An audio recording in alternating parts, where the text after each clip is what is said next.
Let's see. Hey there, Joe. What's up, Evan? It's pretty, let's see. Where do I start this week? What I was doing. Um, it's been pretty interesting. I do not know where to start. I've been getting into a lot of the political stuff recently and just watching a lot of a lot that's going on there. And it's funny because Alex Jones, he's on and off, and it's so funny. And I don't know if you've been watching Jake the Asshole in his recent. Uh, no, it was two streams ago with the Trump assassination stuff. He made a what did he do? He did a impression of Hulk Hogan and Macho Man from WWE, and then Hulk Hogan at the RNC, he goes and he copies exactly what he did, and I thought that was so funny watching him. Yeah. Yeah, he's pretty entertaining. Who, Alex Jones? No, Jake the Asshole. Oh yeah, Jake the asshole. He is. He goes against Brian Stabley. He calls Brian Stabley a shill. Yeah. I'm not sure, dude. Look, here's the truth, bro. I don't know who's a shill and who's not a shill. I just look at what they're presenting and try to come to my fucking own conclusions about it. You know what I mean? Yeah. Yeah, it's so funny. Like Alex Jones, I don't know if you saw that Dave Weiss that he went on there, but they were talking about flat Earth and stuff like that. And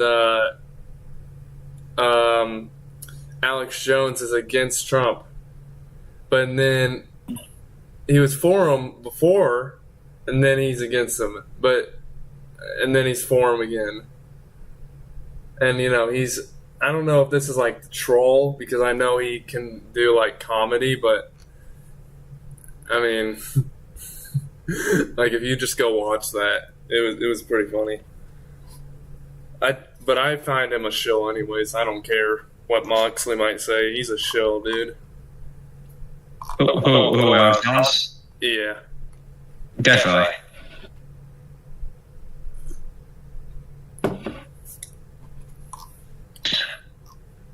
So I think right now I had an interesting couple days, and led by that guy in the Discord here. Who was it? That dude you banned? The guy you banned? Oh yeah. Now, whatever was going on with that guy was highly off. And I mean highly. He just came into the Discord ranting and raving. Pretty much got into the chat with me. We started like arguing. But it was like so weird the way he was talking, the way he was acting. It just was not. I don't know how to explain it, bro, except it was not normal. Even crazy people I know don't act like that. Right. Told me he was going to snap my spine. He harvests my family's energy and mine. Women on property. We're all just fucking, we're nothing. I don't know. It's all this stuff he said. It's really insanity to me, dude. Yeah, even Grant's not on that level, but he's pretty bad. If you look at the screenshot I put up above, I see it. Yeah, I see it. Yeah, he seems like another guy who's just out of his mind. And I even that's the thing. And I was gonna tell you this. I didn't tell you this on Facebook, but that's the thing. So Mikhail's not here, my cousin, but I thought he took away my role in his Discord server. But anyway. So I was gonna debate him about how because this dude's a Trump supporter, but then he's like how Jake the asshole, the video I posted up above. He's like that. He's like, oh, you stupid flat earther, conspiracy theorist, retard, all that stuff, right? And I was gonna debate him, and then what does he do? He's like, okay, right when I say that, he's like, okay, you got 1 hour to join the call. And I was like, no, bro, we're gonna do it on this date, and he wouldn't accept it at all, and he was just being stupid. He has a firewall up, dude.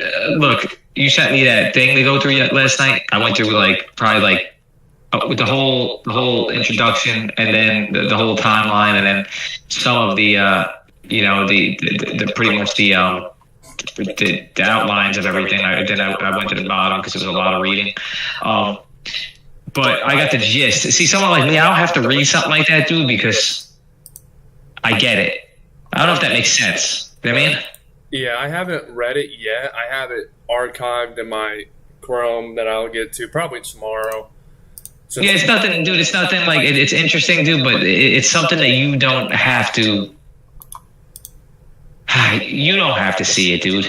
Like you don't. You like to share the information and debate some of these guys with the information. So yeah, but it's not something that you need, because you already know. At the end of the day, like I'm pretty sure you're not questioning whether it's flat or round. You know what I mean?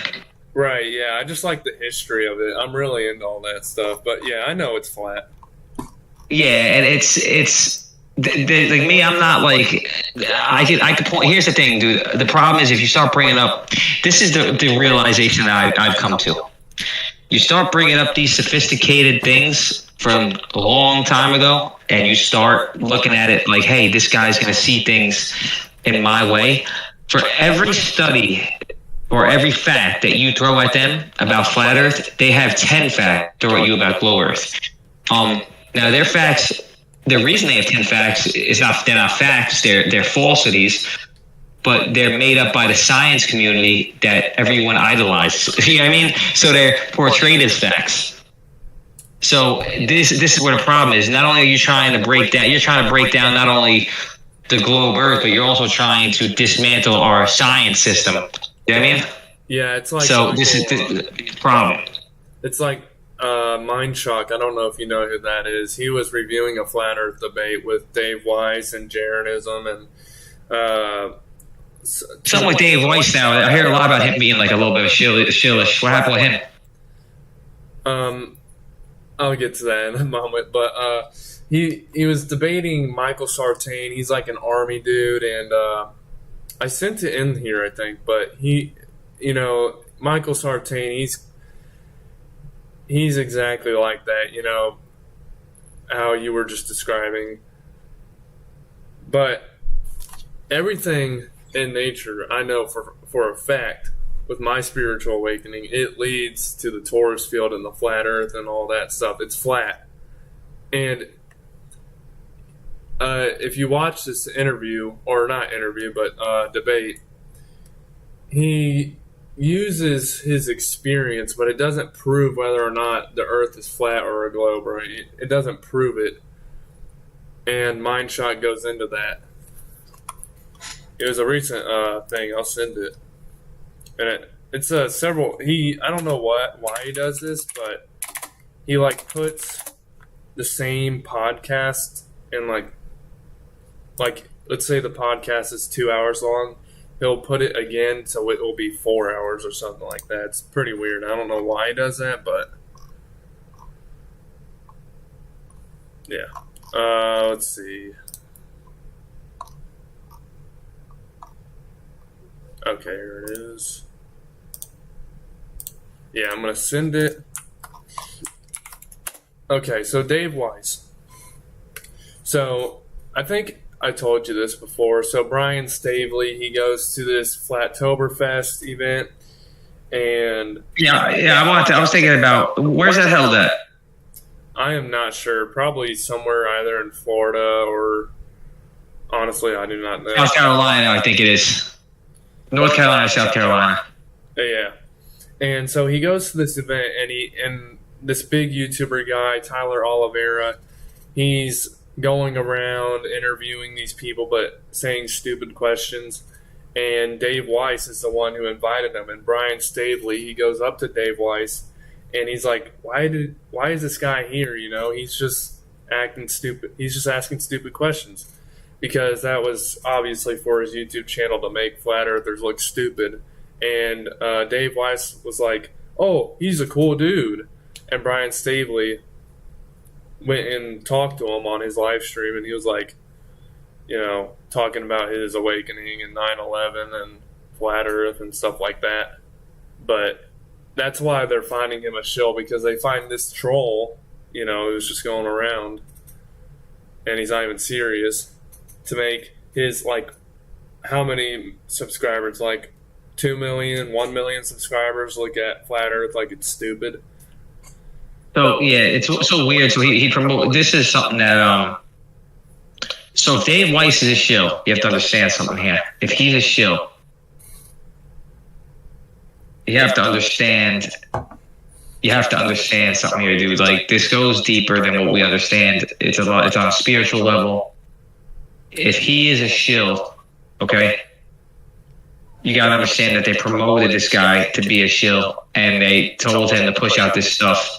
Or let's be real about it. Like Orlando Brown says, he was impeded on.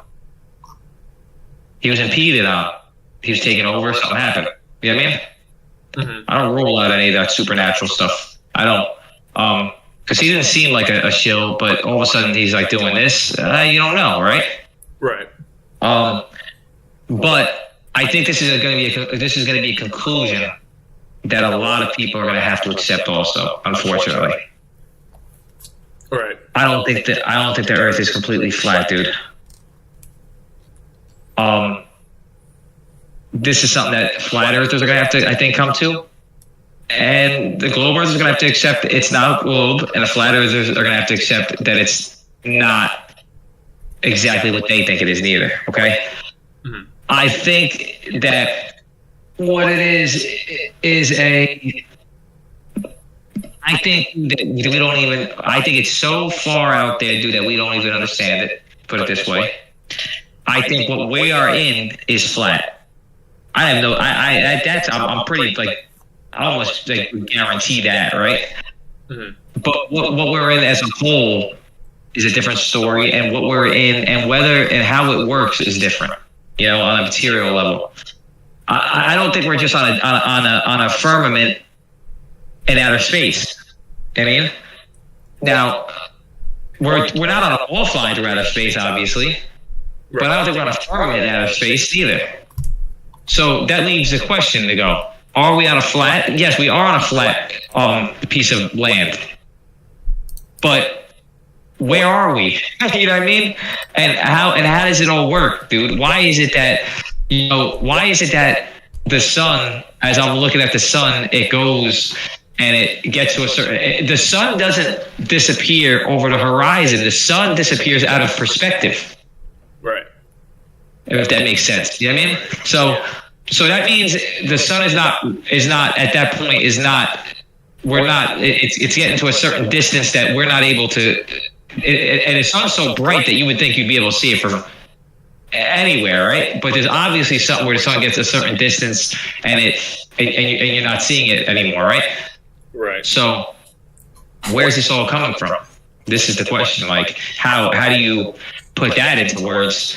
That because we're not. It's very easy to say flat Earth, and if a guy like Brian Weiss is a genuine shill and he pushed the flat Earth, that means that they're promoting a divide and conquer, knowing that neither one of them are correct. Think about that.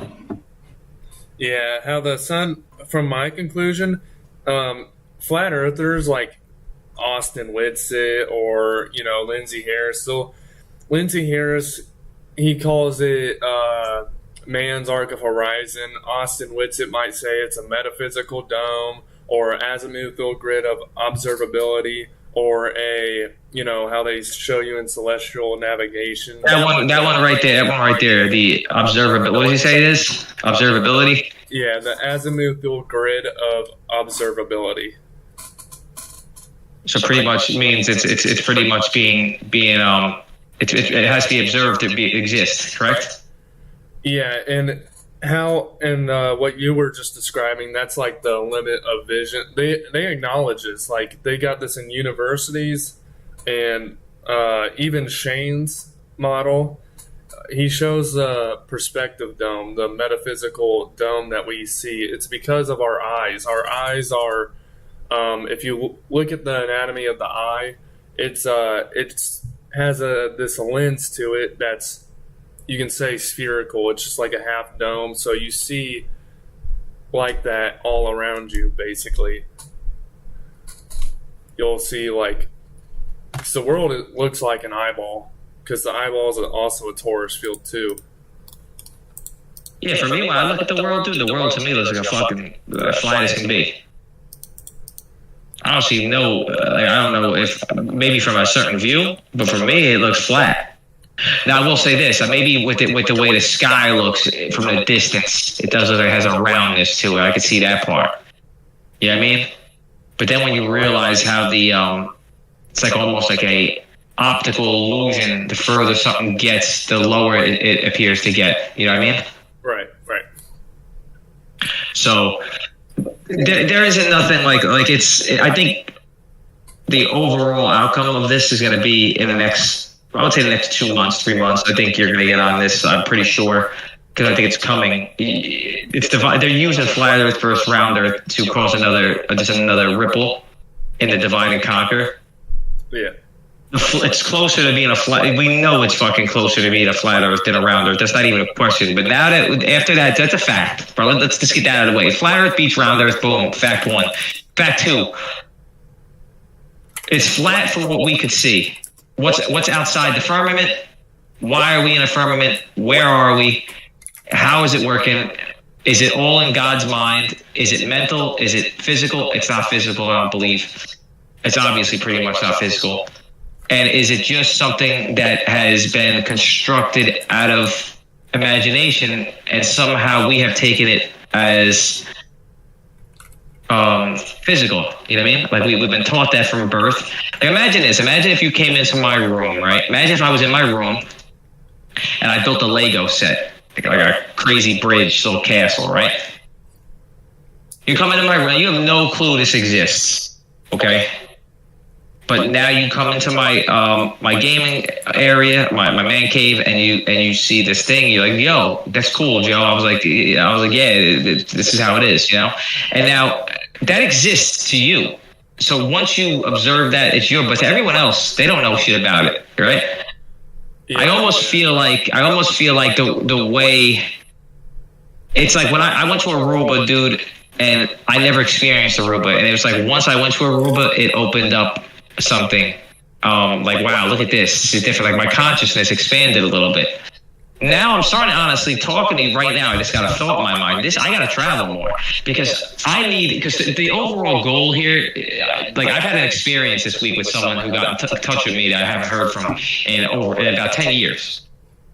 And they got in touch with me because some of the stuff I post on Facebook, and I'll get into that in a little bit.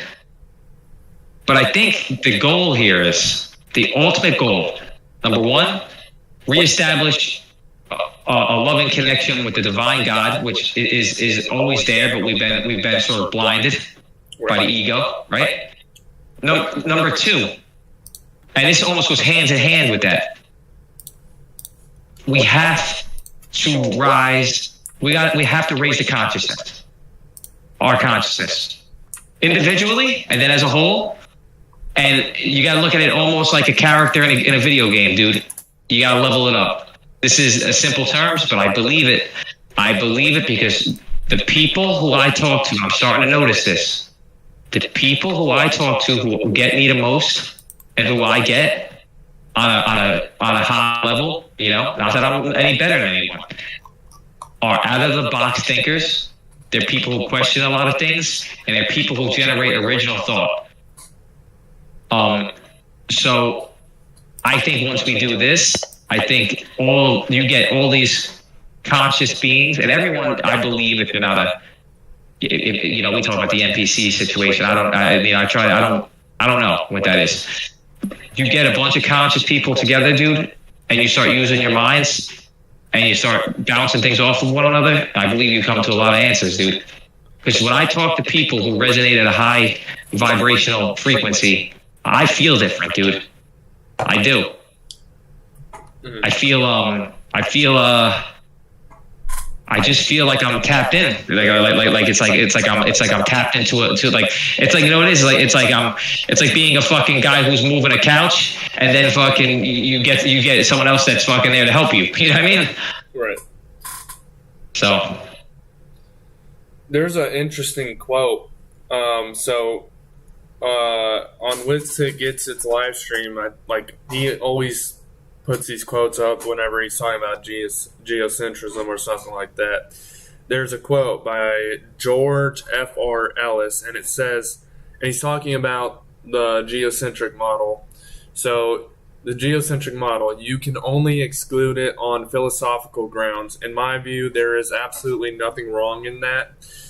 What I want to bring into the open is the fact that we are using philosophical criteria and choosing our models. A lot of cosmology tries to hide that. And this is what I say whenever I talk about the flat earth. I'm like, you can, because we know how it works. You just gotta, it's all the answers are there in ancient philosophy.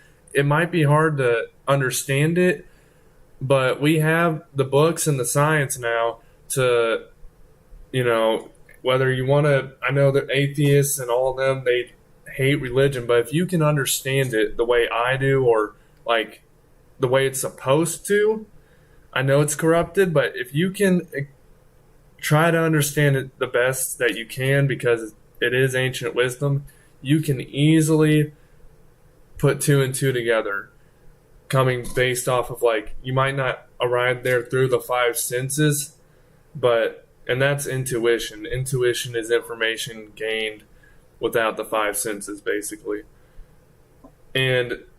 But you can try to explain it materialistically if you can gather the words to that point. And that's basically how I debate these guys who try to, that dude Aries. How I sent you that screenshot on Facebook. He was like, "Oh, you're insane, bro. Show me flat." I think your energy, Evan. I think you're wasting energy on these people. You're right. Yeah, I know. I get caught up. You're right, dude. I am. Yeah, I'm gonna tell you why. Because you're a smart person, dude, and look, plant seeds. Tell them, right? But they're transmuting you from a positive person to not a negative, but they're bringing something out of you that you have to prove yourself. Look, you're planting seeds. You post what you want to post there, plant your seeds, and if you feel like debating, we'll plant seeds and maybe help these people. It's really, at the end of the day, what you're really trying to do is just help. Like they don't get this. You have to understand, they're trying to prove you wrong, and you're trying to help them. Right. You know what I mean? This is the difference in debates. I try telling people, I'm not trying to prove myself right. I'm trying to help you, and you could come to the understanding that you're wrong. It's not about being right or wrong. It's about truth versus fiction. That's it. And guess what, bro? If someone presented me with something that told me we were spinning in outer space right now, and I knew I was wrong, you know what I would do? I would say, wow, that's fucking crazy. I really, that's, it is a globe. Hey, and then there we go. That's the truth. I'm not going to get upset about it. Right. You just got to because a lot of these guys, man, they're just watching TV, or because a lot of these guys, they want to go to authority, like how that Kiwi person, they're like, oh, do you got a degree in science? Do you got a degree in this? Do you got a degree in that? And that's how these guys go. They think degrees mean you got a first-hand knowledge of this, when literally people like Witsit can go and debate professors and keep their solid ground easily. Yes. Evan, if you would ask my mother-in-law what she would think the ideal profession for me would be, she would have told you years ago, a doctor. That's what she would have said. I was super hypochondriac with my internal health, always thinking about different diseases and stuff.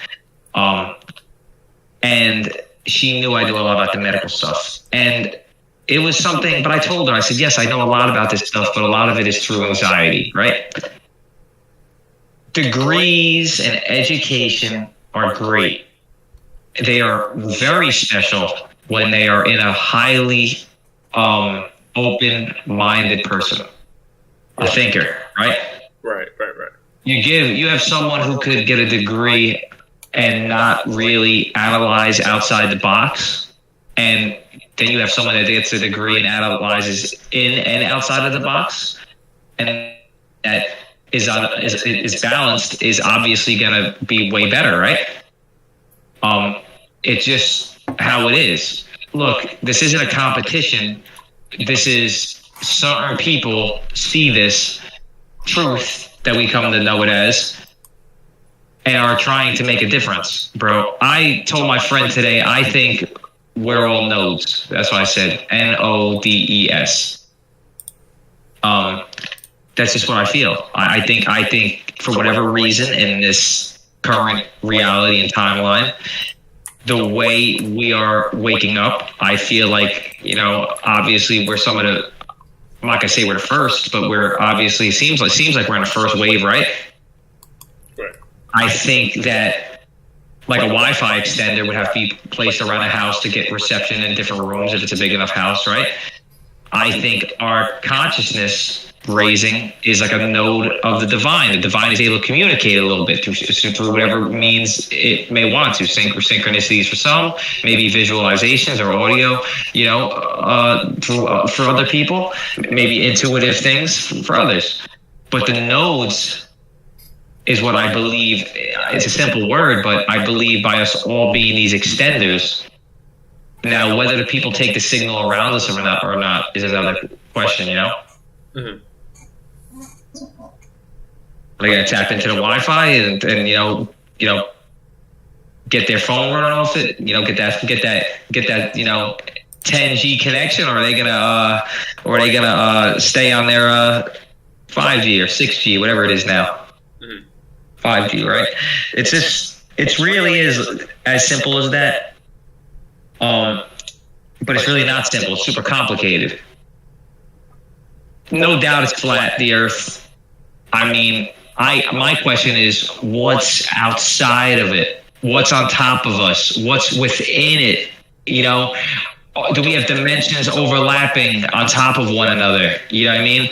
Or is there numerous veils of reality? These are things, yes, in our perception and what the science is showing, stuff you have presented, the stuff I've read, it's clear that they're trying to hide that you're in a firmament, right? Mm-hmm. The next question gets to what's outside of it. Why are we in it? And what exactly is going on here? Right. You have a worst case scenario, you have a best case scenario. I hope it's not the worst case scenario.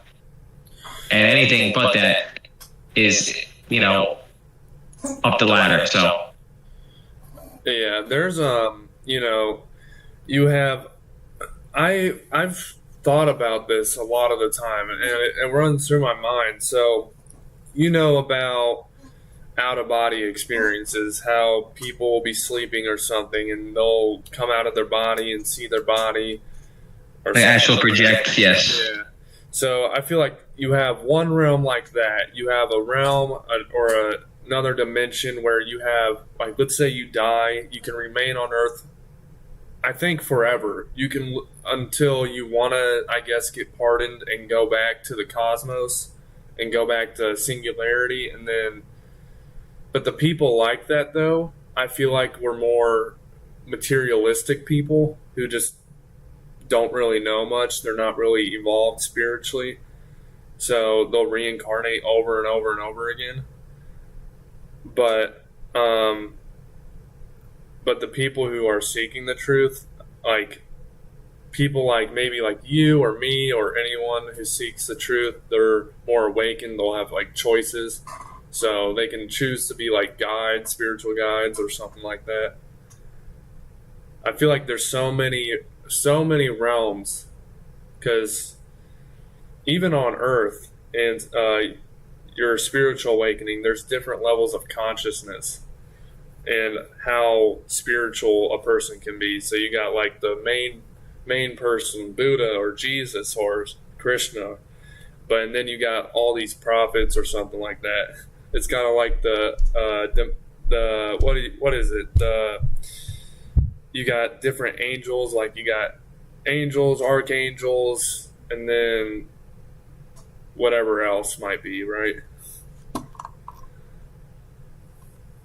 Yes, you have a lot. Yeah, I know what you're saying. You have a lot of overseers, right? Yeah.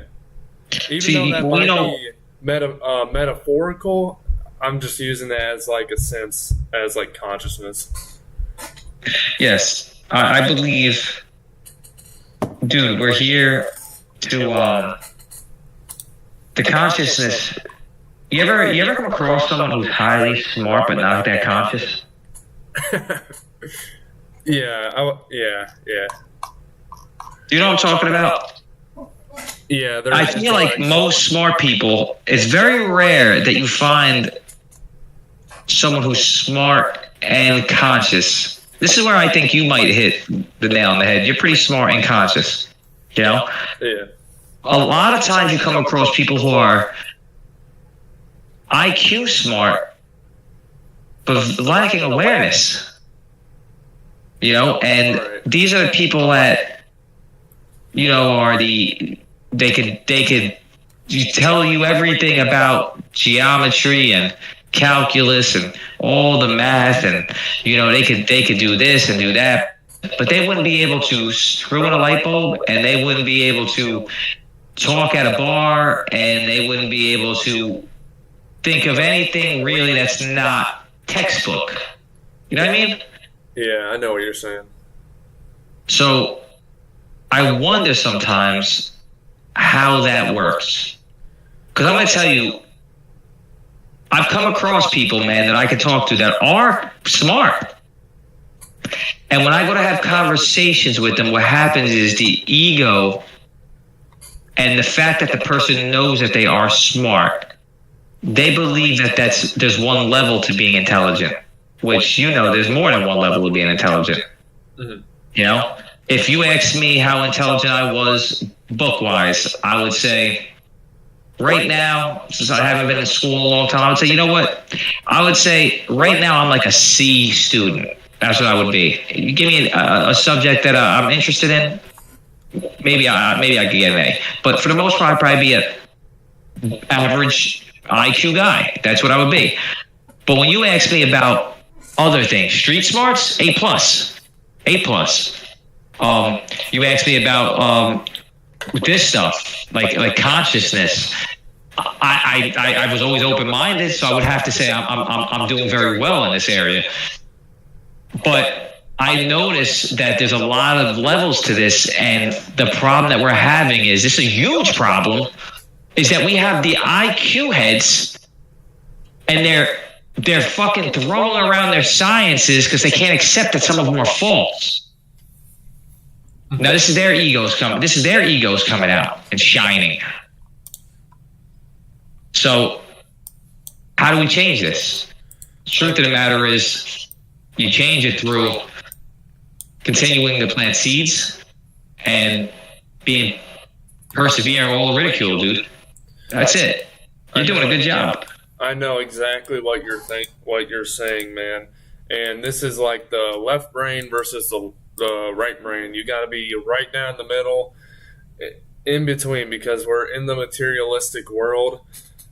Perceived materialistic when it's really spiritual, because everything is a frequency and vibration. That's why, like, it's real and materialistic, but it's also under that. It's like veiled and spiritual because of frequency and vibration, which would be the invisible realm. And so you gotta take in things from both hemispheres and be down in the middle. That's why, like, a lot of people, they'll be like, "Oh man, why does that matter, man? That doesn't matter to me." And like my cousin, can't do nothing about it regardless. Yeah, if you watch if you watch my last live stream, or you were in here, but you were probably watching it. My cousin, he's like, oh, the Mandela effect. That's like the only thing I was really interested in. But even then, I don't really care because he's just focusing on the physical, and he's not really spiritual. He's just focusing on the physical stuff, and he's not really into like that spiritual stuff. I mean, he's open minded, but not really into that, and understands it. That's what I'm saying. That you can't break.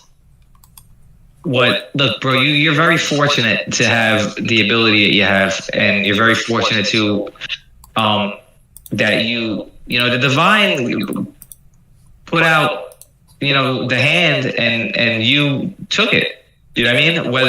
However, I'm just terming it simply, but this is essentially what happened. You know what I mean? You had an awakening. You started to understand things, and you got a raise in consciousness. Now you're on a mission, right? Exactly. At the end of the day, you're a young man. I think your purpose in life is going to be to help people, and it's going to be to wake people up to this. And be successful at it one way or the other, whether it be whatever it's going to be. You just keep planting seeds, and those seeds for you are like healing stones. You know what I mean? And people can choose to take them or not. The goal is just to stay on the path, man. Like I've argued, bro. Listen, I argued with a guy. I don't argue no more. I do argue. Who the fuck am I lying, dude? I argued with a guy at a bar. I wasn't drinking, maybe like a year ago, and he was trying to debate me about the moon and the moon, the mirrors on the moon, and that's how we can tell the moon's getting further from us. And this guy was pretty intelligent, but you could tell I was ruffling his feathers a little bit. And I kept asking him. I said, "How do you know this?" And he said he was in the Air Force, or he was in something. I don't think he was in the Air Force. You ever notice when like you don't know someone and they want to go against you with like something like that? They'll throw in that they were in this or that. You know what I mean? Uh-huh.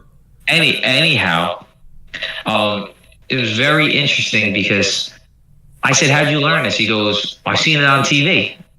I said, "You fucking kidding me, bro?" I said, "Dude, what do you?" I said, "Bro, you're a smart guy. I know you're a smart guy. I could tell by your articulation." But this once again comes to this. You are brain smart. You have a good brain when it comes down to, math and reading and that type of stuff. But when it comes down to common sense and hypervigilance and questioning things and analytical and critical thinking, you are missing the bus, buddy. You know what I mean? It is what it is. And with this stuff, Evan, and you know this, with this stuff, those are key components that you need. Exactly. You think I'm going by the news telling me that the mirrors are reflecting back to us to tell me the distance? You think I'm going to believe that the reason that telescope in London or wherever the fuck it is could see back to New York City is because it does something, it reflects off mirrors? It says, what mirrors, dude? What are you talking about? Think about what they're telling you. They're telling you there's mirrors built in the telescope that are able to bend somehow the curvature into being flat.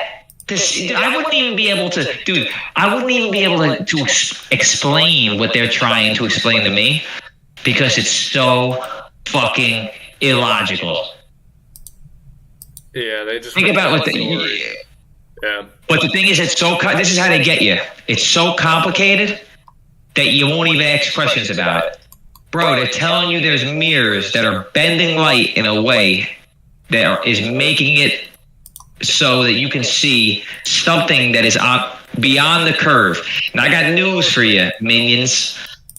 The only way that would be possible is if there was a mirror in the sky high enough, okay, for the telescope to hit off of and see the reflection that is given back from the city across the Atlantic. Am I wrong? No, you're good. Yeah, that would. If I'm wrong, let me know, because then I could just fucking learn something.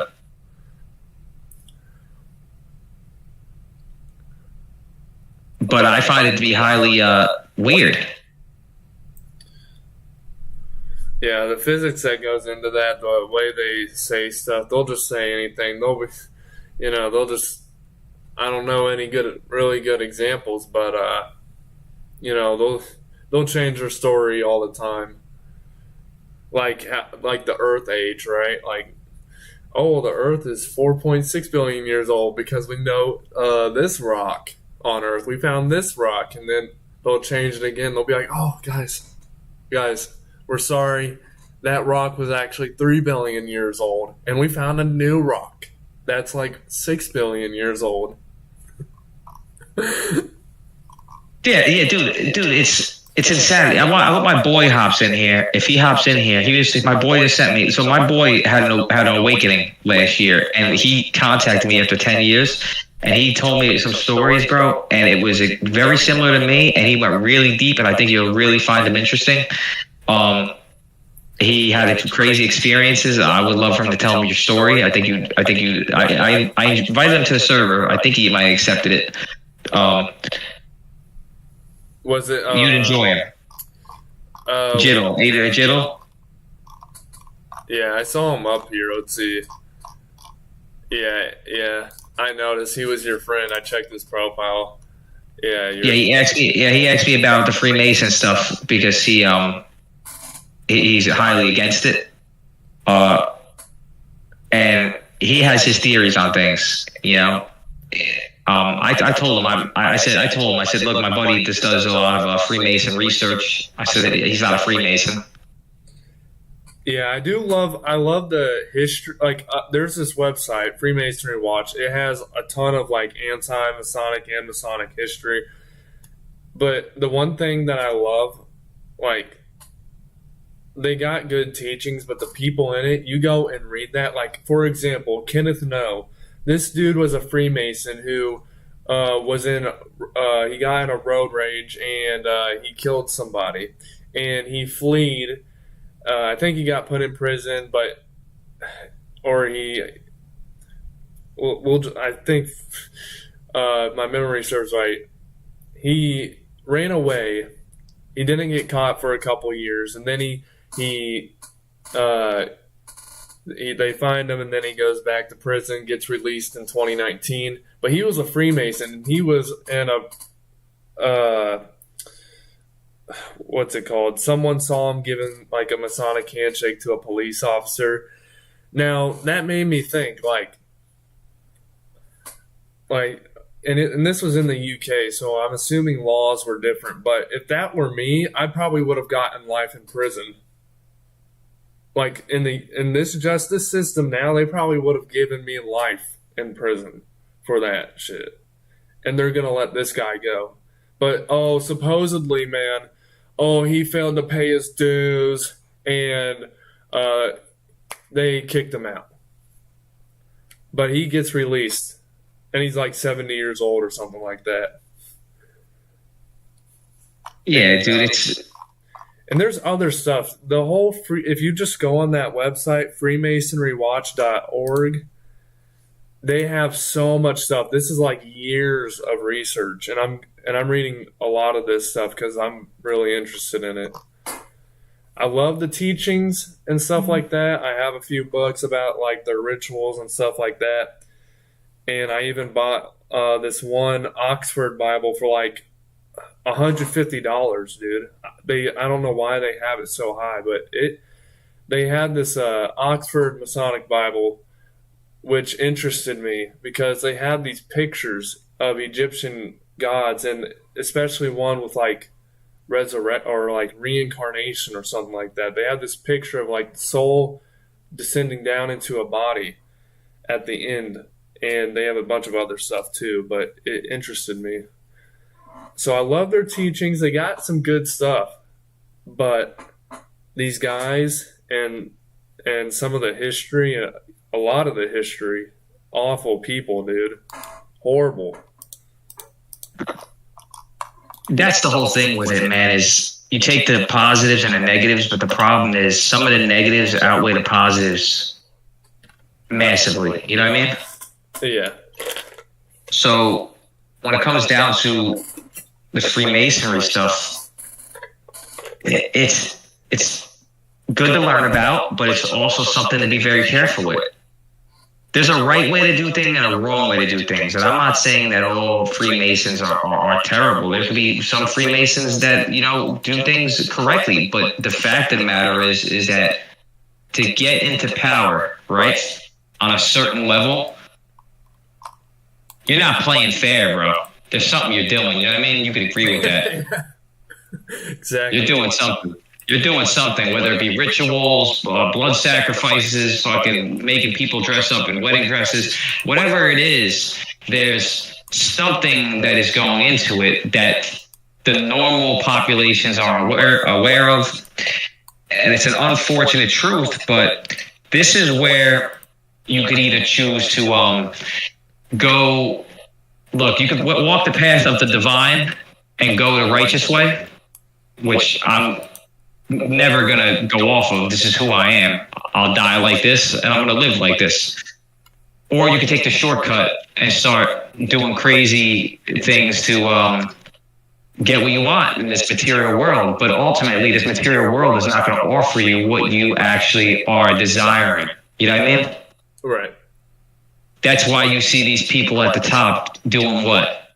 Crazy acts of Satanism and rituals and, you know, everything under the sun as far as you could think of with violence, manipulation through the media.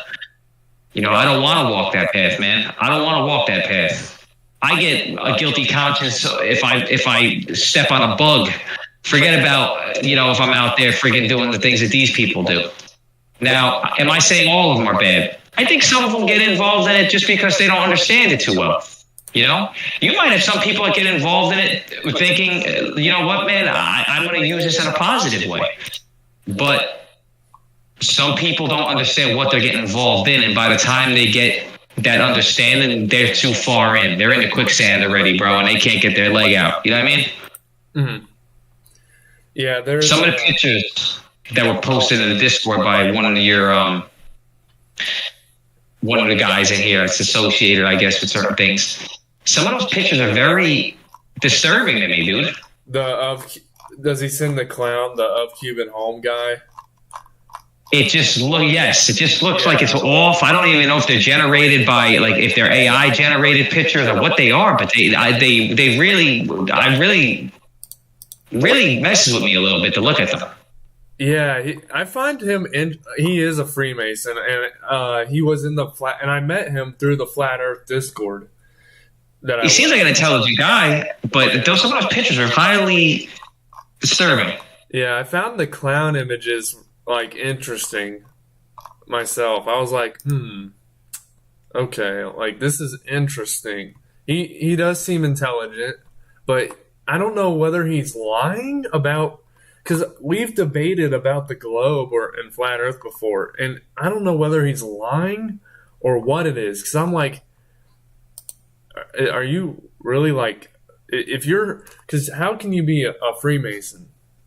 Think that the Earth is a globe when all your stuff hints towards the flat Earth, like all of it. The arc of horizon with the eye on top. That's representation of what Lindsay Harris shows with illumination. And I don't know if you've seen all his videos, but he talks about the two Milky Ways coming in aligning, and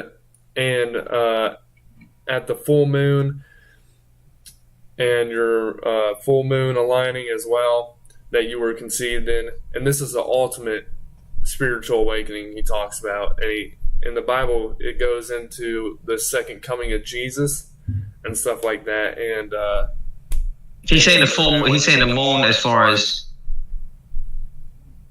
he's saying being born under the moon. Repeat that part. Yeah, so he goes into saying, so he looks what he was talking about, from what I was seeing and what he relates it to, is the moon, that what sign the moon was in when you were conceived. So when you're Okay. And because if you look at the Jesus story, so man, I can't believe I'm forgetting this right now. So Jesus was born astrotheologically. Let's say this was a person. So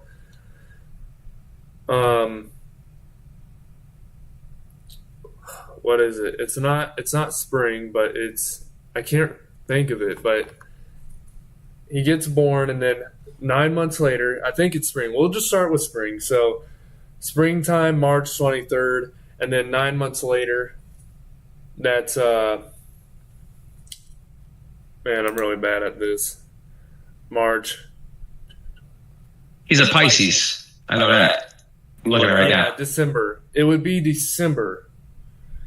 So your moon sign. So 9 months later, you get. Well, he's not a Pisces. You're saying his constellation was Pisces. Yeah. The constellation, yeah, and that's the whole like Jesus story too. The constellation of Pisces and the moon sign and stuff like that. But and then and so this cycle comes around again. So you got your 9 months, and then I can't believe I'm forgetting this dude. Because he always talks about this too, dude. He talks about I think I'm getting it confused because my mind is just rambling. So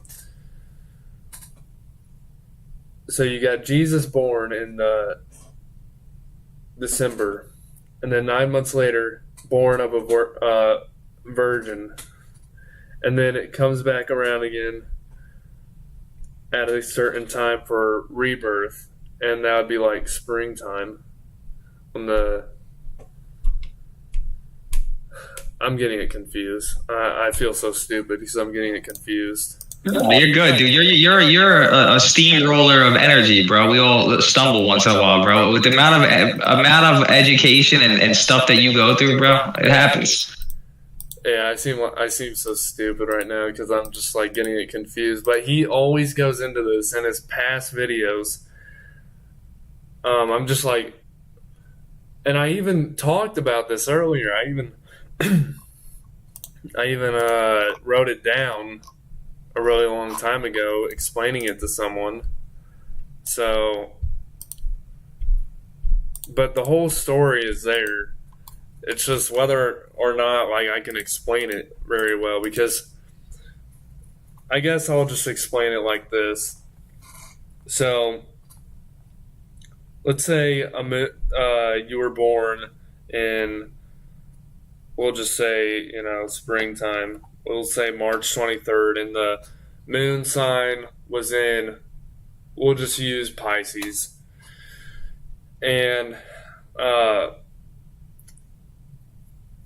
sometime later in life, that spiritual awakening will occur.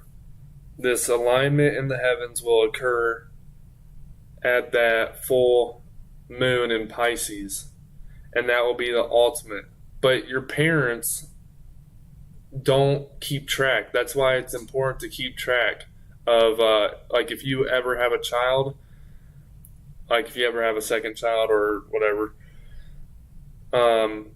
you're going to want to keep track of that child's moon sign for when it comes back around again to and later in their life when it's full, because they could have a possible potential spiritual awakening during that time, and it can happen at any time. So they're saying, your moon So my moon is a Pisces moon. But I'm not talking about the sun sign and what. You're talking about the moon. You're talking about the moon sign. It's the conception. So when your mother and father got it on, what sign it was in. Well, how the hell could you tell that? So you have to trace back. I believe you can trace back 9 months and see. Yeah, I'm premature. I'm premature, dude. Definitely not. You gotta be able to find that. Yeah, and that's why it's so important to keep track of that. And that's why the rulers, they, like, for example, Donald Trump, he was born on a eclipse, and then what happens? The solar eclipse comes around, and then all these events are happening and stuff like that. And I know that's kind of like a poor example because he's a president into that stuff, and they're but let's just say like a person like me. So I have a spiritual awakening, and my moon sign was in Scorpio or something like that, and then it came around again, full moon in Scorpio. Because I remember trying to trace my moon sign back several months ago, and because I was Were you delivered? Were you a full-term baby? Did they say you delivered exactly 9 months? No, it was a bit. It was a bit early. I think 5 weeks early. Yeah, that's similar to me, dude. I think I was born around around the eight month mark. Interesting. Yeah, and that's why we need more people to keep track of the heavens and the celestial bodies, because and that could literally help so many people understand what's going on through them and what's happening in their life right now and what they're going through, but they don't keep track of the sign that the moon is in. Pisces tonight, and it's heading into Aries. And that's because I've been researching it. I've been looking at it. It goes back into my sign of Sagittarius on August 12th or August 13th. So I've been slowly keeping up with this and trying to understand it, because I'm trying to do the Kundalini. And I'm trying to better myself, and ultimately this education this schooling that the divine is giving us is bettering us, right? Mm-hmm. So I'm learning it, man. I'm learning it. But my friend AJ has a good lot of stuff. He's talking about how now, and I agree with him. He said he's talking about the sides of the brain and how the feminine is now here to the feminine is now here to, rock and roll pretty much. And pretty much she's been blocked out for a long time. Age of Aquarius, Yeah.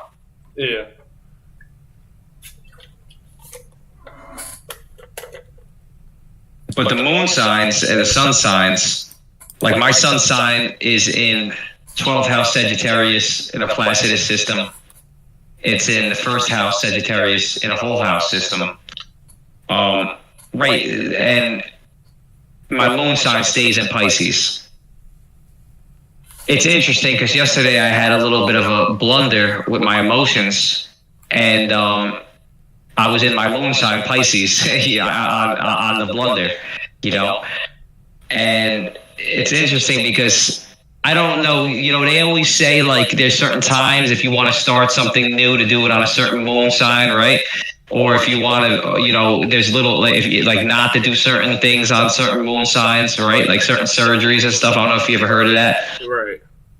So, bro, there's a lot of science that we don't understand about this stuff because it's hidden from Jump Street, But, and it sounds to a lot of mainstream people as, a lot of people who are just, living their everyday life. It sounds like a lot of bullshit, but the truth of the matter is not bullshit, man. Astrology is an ancient science. Now, do we know everything about astrology? I don't think we do, because I'm going to tell you something.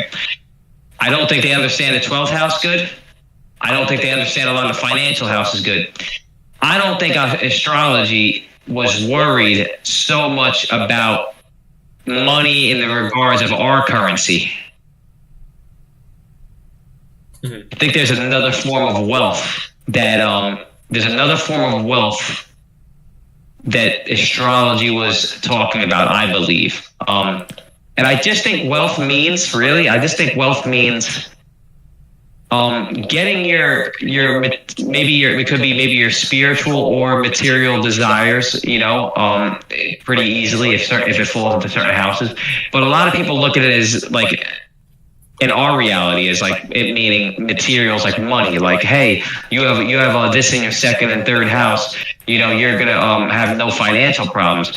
I always tell people, you want to manifest something, do you manifest emotion? And I don't believe astrology that many years ago was looking at it like actual money. I think they were looking at something else. For all we know, they could have been looking at it as like enlightenment, right? Right. Spiritual wealth. But somehow we've seen to trade in spiritual wealth for material wealth. Would you agree with that? All right. Yeah, cause I.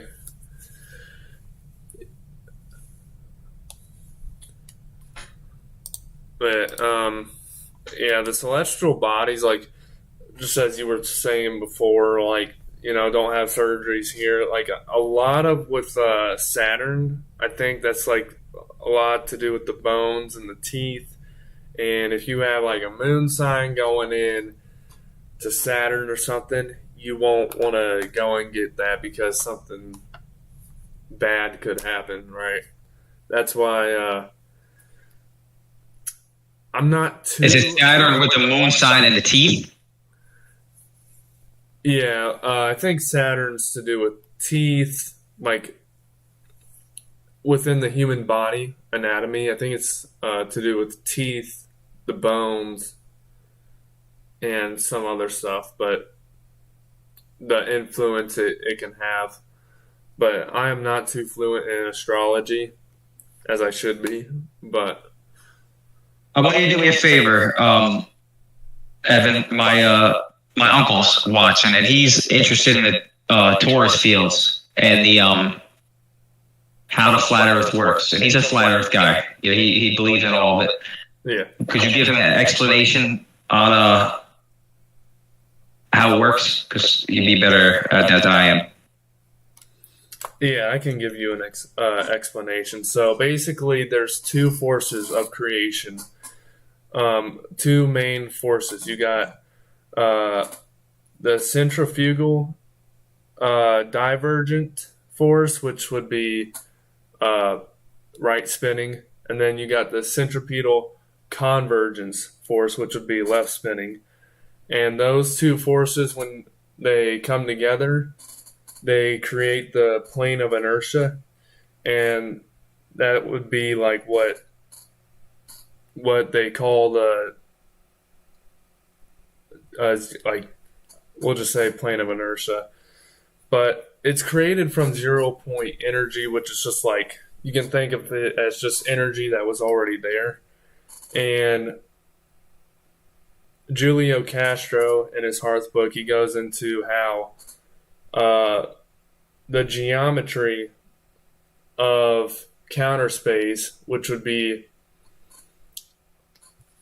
let me find a good explanation, but you got a hyperboloid and then you have a torus. And this realm is a reflection of the hyperboloid because you got expansion and then you got contraction.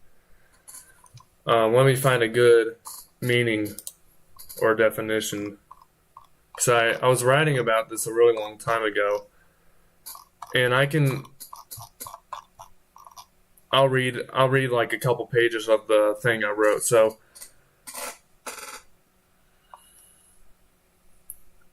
let me just go and see where.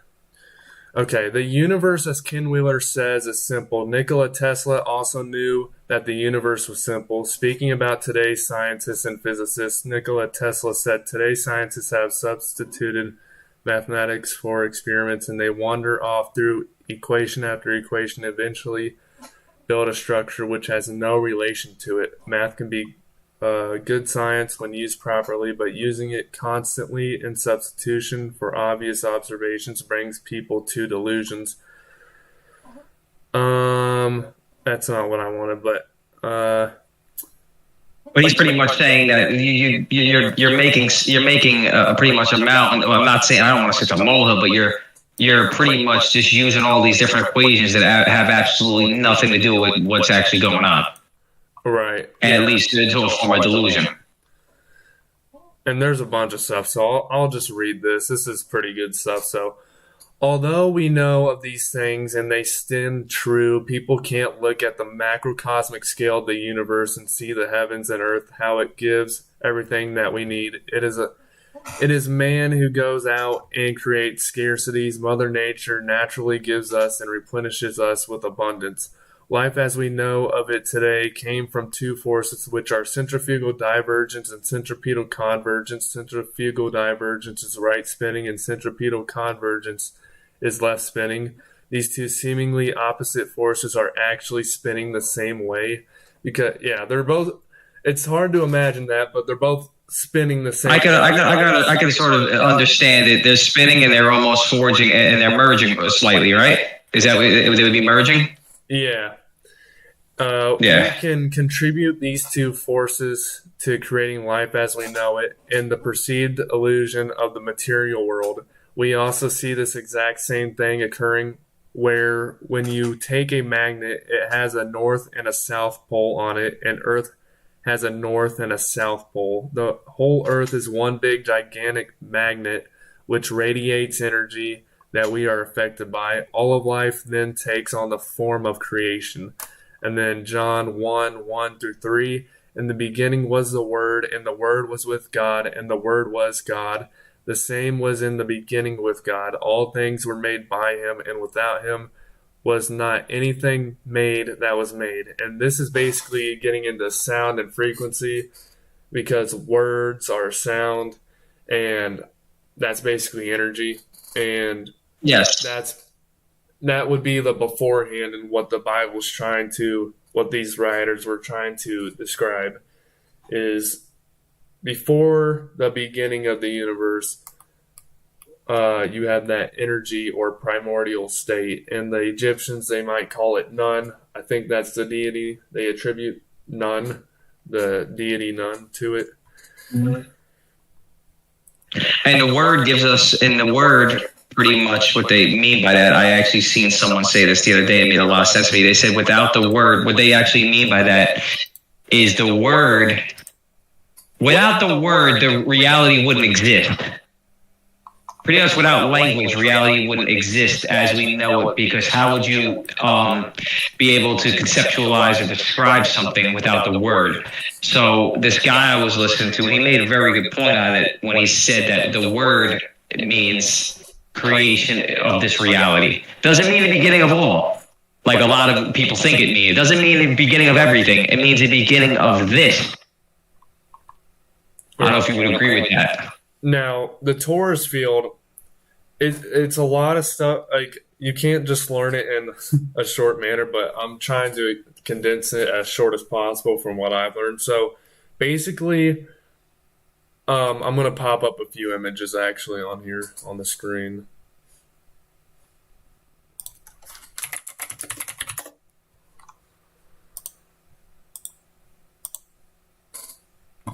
Let me just pop it up. Hold up.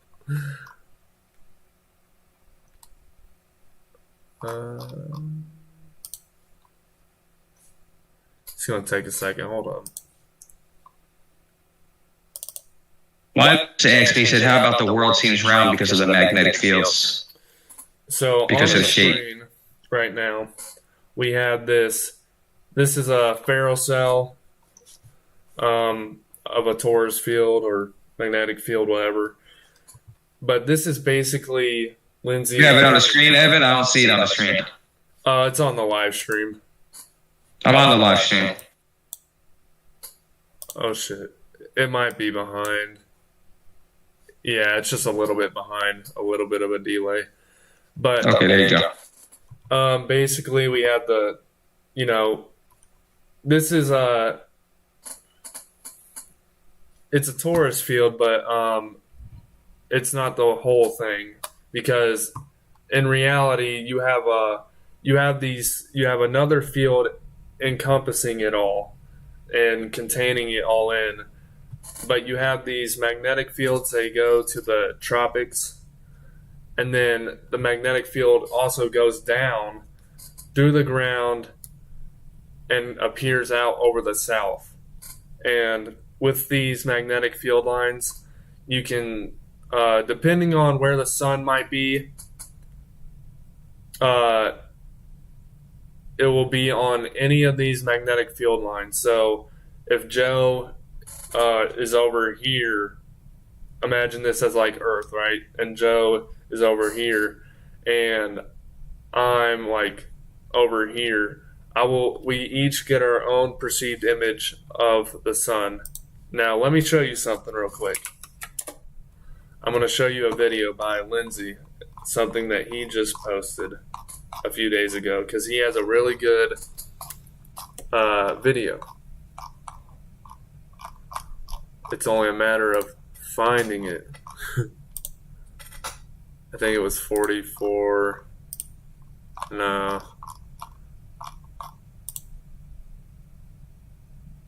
It's only a matter of finding it. I can find it though real quick.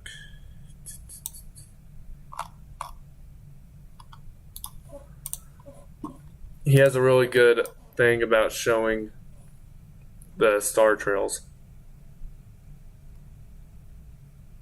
Uncle wrote something to me. I'm going to read it. He said, how about the world seems round because of the magnetic field, because the shape, figure eight, but just sprung down? Does that make sense? Can you say that again? Yeah, I read too fast. He said, how about the world seems round because of the magnetic field, because the shape, figure eight, but just sprung down? So pretty much the world seems round because 8 has been pretty much scrunched down, so some people perceive it as this. So if you were to take a figure eight and instead of it being stretched or natural, it'd be more like squished, so people are perceiving something as being slightly different.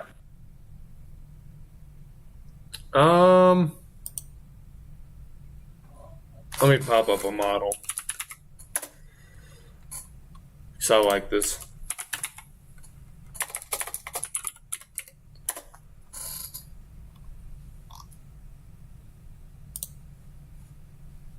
Let me go and put this over here. So we have the flat Earth model. This is by Shane St. Pierre. We have this torus field and stuff. So this might help you a little bit with how we perceive things. So imagine imagine this as observer height,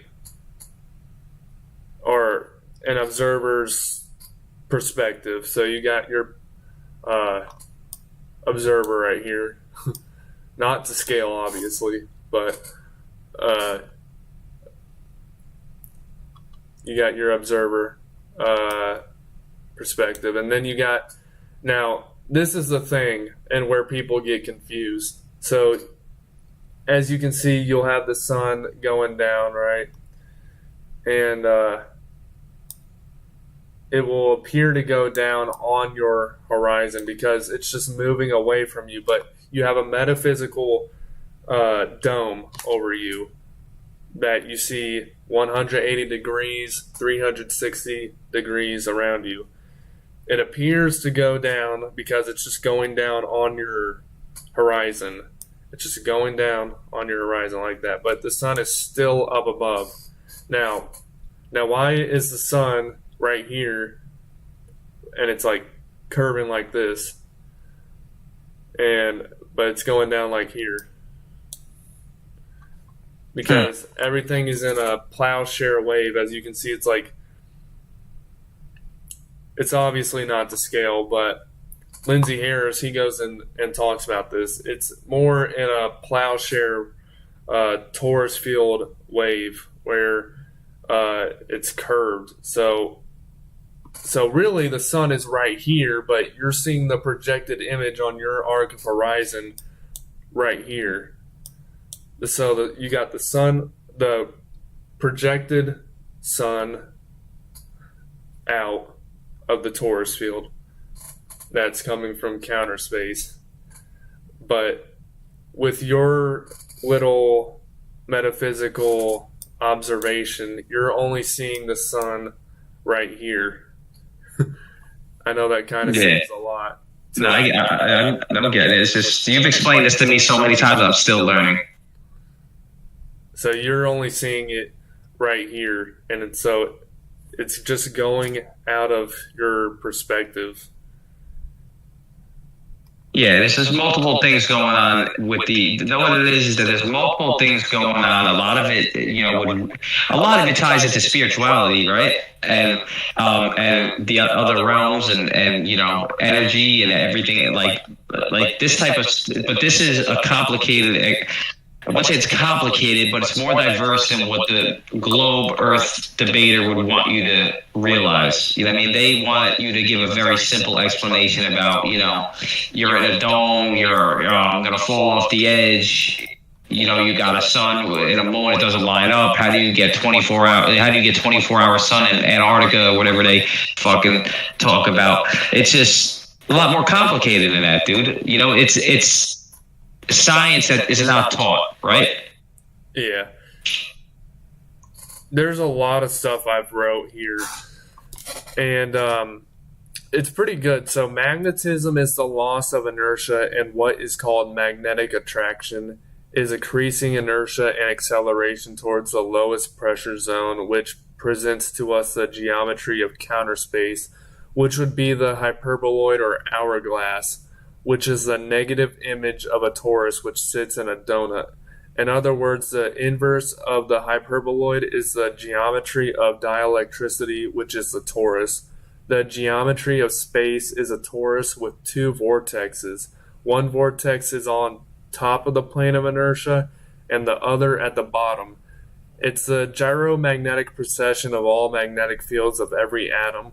All light frequencies and vibrations are coming from counter space, which once again would be the invisible that ancient texts talk about and which forms the entirety of creation. All fields are ether perturbation modalities. Magnetism is the dielectric field, the loss of energy or inertia. Ken Wheeler. So let's look that up. So yes, yeah. And so Freemasons, they have all this stuff. You got the hourglass shape, which would be it's not the perfect image. Hourglass. This is more what I'm looking for. So this would be like counter space, and they show you this in the flat universe. If you look up, let's just look at it. The universe is flat. We'll just look it up real quick. And they show you this because, so they'll show you this hourglass shape, flat universe because they're talking about this ecliptic plane right here and how all the celestial bodies or energy is in this counterspatial region because what you have is, imagine this as a torus field. Imagine this ball as a torus field. So basically you have this hourglass shape right here. But it wraps around because the universe is expanding, but it comes back in again. So you have this flat. Yeah, Marco said this is what essentially the figure eight is, right? If you go back to that last picture you had where you're showing the top and bottom, right here. Well, figure eight is no, not that one. The figure eight, it's the torus field, but it was the whole one, the bottom opening and the top opening, and the middle tightening. That one. So that's essentially like some type of we're in the middle of it, correct? Yeah, they don't show the whole thing. They don't show the whole thing, but just imagine like this as a torus field, basically. And you want to know something? Let's look it up. Because this just came to me. It's Shiva's Damaru. This is what you'll see Shiva with the devil horns. There's a... Yeah, right here. You'll see Shiva with the devil horns holding in between. And if you look at your hand, it like makes that. Like it's covered. Enlarge it. Can you enlarge that? Yeah.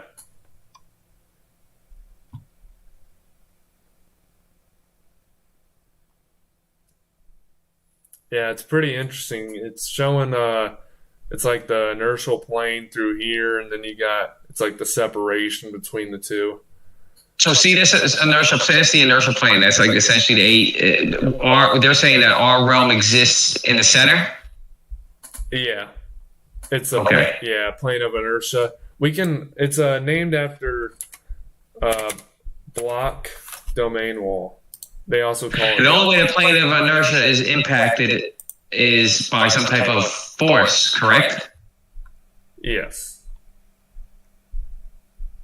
So typically, if something went wrong with the torus fields, a force coming from below or up above, it could send us all out of whack, correct? Yes. So here's a good, that's divine in itself. Pretty grainy image, but this is a good representation, kind of. You got one force spinning, and it meets another force spinning, meets, and it creates a plane. And this is like the Star of David. You can match this out as the Star of David and unity. So you got the mother and the father, and they create a baby. You got a strong force and a weak force, and they come together in unity. And this is kind of like getting to the realm of metaphysics and mythology and stuff like that. But the red is the spinal cord. Yeah. Yeah, that's a good picture right there. But that's like the only way you can necessarily explain it to like simple terms is the mother force and the father force coming together and creating a baby. It is the phi symbol. It's what the ancient... What does it say that red stands for? I can't read it. It's like blurred out. What does it say? Yeah, it's kind of hard. I can't even read it either. What do you guys look? It looks like centrifugal divert. I can't even read it, but this would be like... Usually when something is centralized like that, like our spine, our nervous system, right, all comes from the brain and spinal cord, something like that being centralized like that, usually it signifies an important, it's something important when it's that close to the midpoint. Yeah, it's like the centrifugal. Now, this would be the centrifugal divergence, the right spinning, and this would be the centrifugal convergence, left spinning. Now, let me show you something with that. So essentially, everything's spinning the same way, or you'll have something spinning like almost like one thing's going right counterclockwise, the other one's going clockwise, and the force that's propelling it is equaling out to create this, or are they all spinning the same direction?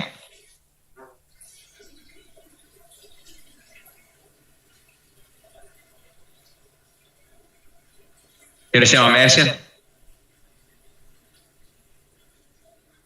Evan?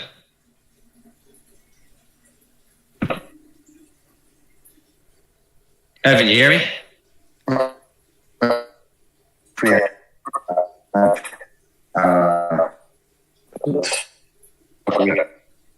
What you're going to talk about?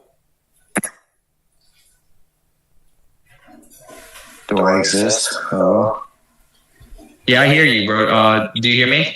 Yeah, I'm sorry, guys. I'm back. Sorry. Oh, yeah, I heard you, but I Evan and Answer, I thought my mic was messing up. Yeah, they're all. Let me go and paint. I think it'd be better if I draw this out. So they're all going the same way. So you got this force, right? It's spinning this way. Right spinning, and we'll draw the plane of inertia. But then you got this other perceived force from the bottom, and it spins the same way, but it's kind of like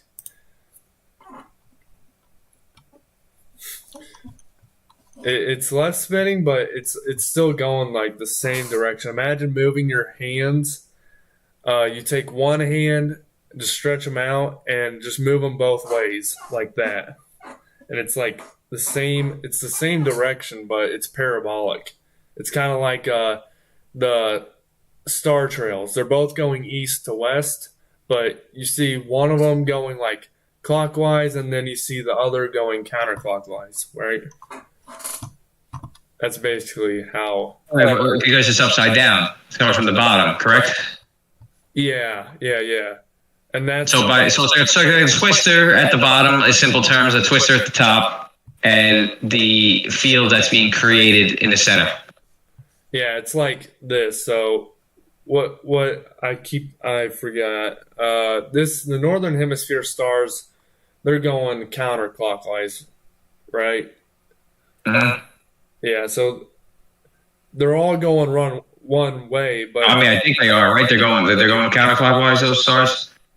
Yeah, I think they are. Yeah, I couldn't tell you. So they're going counterclockwise, and they're going clockwise in the southern hemisphere, but they're both going east to west. They're both going east to west, though, because of this magnetic field and the way, because you have a 15 degree per hour motion. It's like a cog, and they both move together. I see what you're saying. It's going left counterclockwise.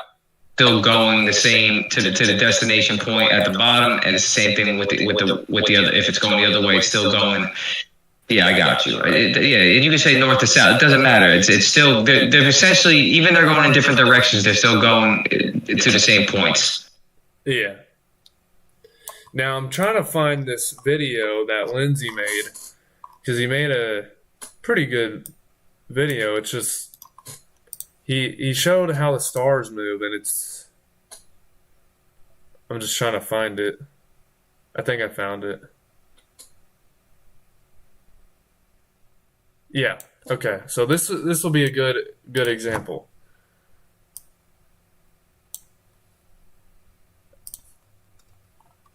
So he moves the northern hemisphere, and look at the southern hemisphere. And let me turn on the sound.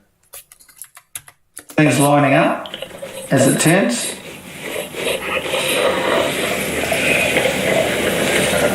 But there's a multitude. They're infinite. So, yeah, imagine this as an observer.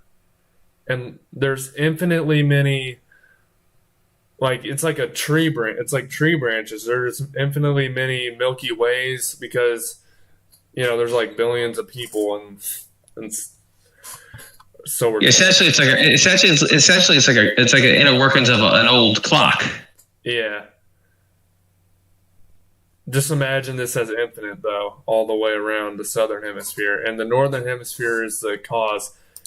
You got the stars going all the way around one way, but because there's people all the way around the southern hemisphere, they'll each get their own perceived image of the stars. Yeah, it's just like I know what you're saying. It's like if you see the moon from a different angle, the sun. And what does this look like? It looks like something in geometry. I forget the name. It's like tetrahedron, or not tetrahedron, but the Metatron. That's what it is. The Metatron cube with this thing. Now let me show you another video. It's exactly like that one, but this will be a good video.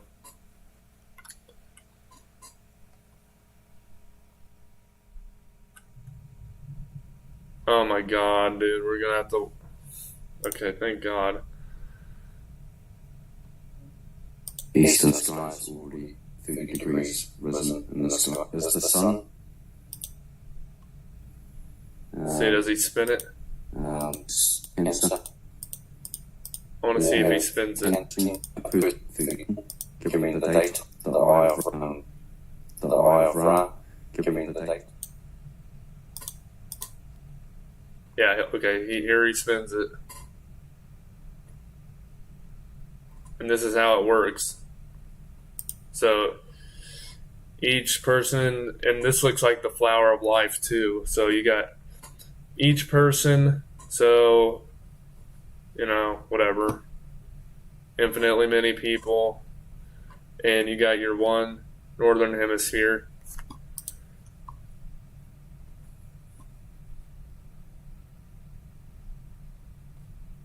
And yeah, that's basically like how the stars work. It's pretty...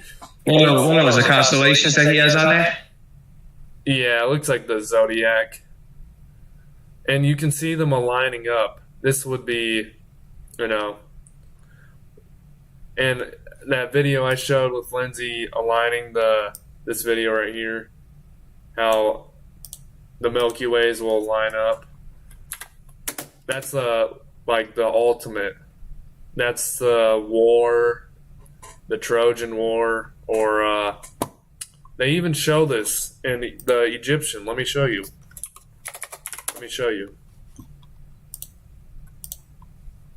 They have a bunch of things literally showing this. So they have this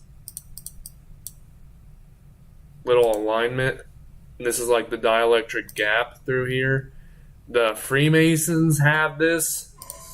Let's look up a Freemason apron, because they got this Taurus field symbolism too. Right here, you can see alignment. Hiram, the widow's son, sent to King Solomon. You know, that's like some... If we go and break that down, that's like spiritual enlightenment. Solomon, the son, widow's son, being yourself. Hiram, the widow's son, sent to King Solomon. It's like yourself dying and being resurrected. Like from a metaphorical point of view. And look at this. The Vatican, I can show you the Vatican here in just a moment. We got this. So we got this alignment right here with this enlightened eye, spiritual awakening. And then we got the Vatican pine cone. Now let me show you this.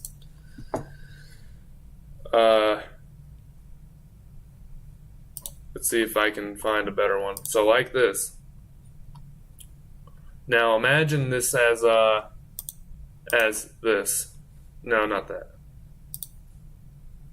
As this. It almost looks like that, but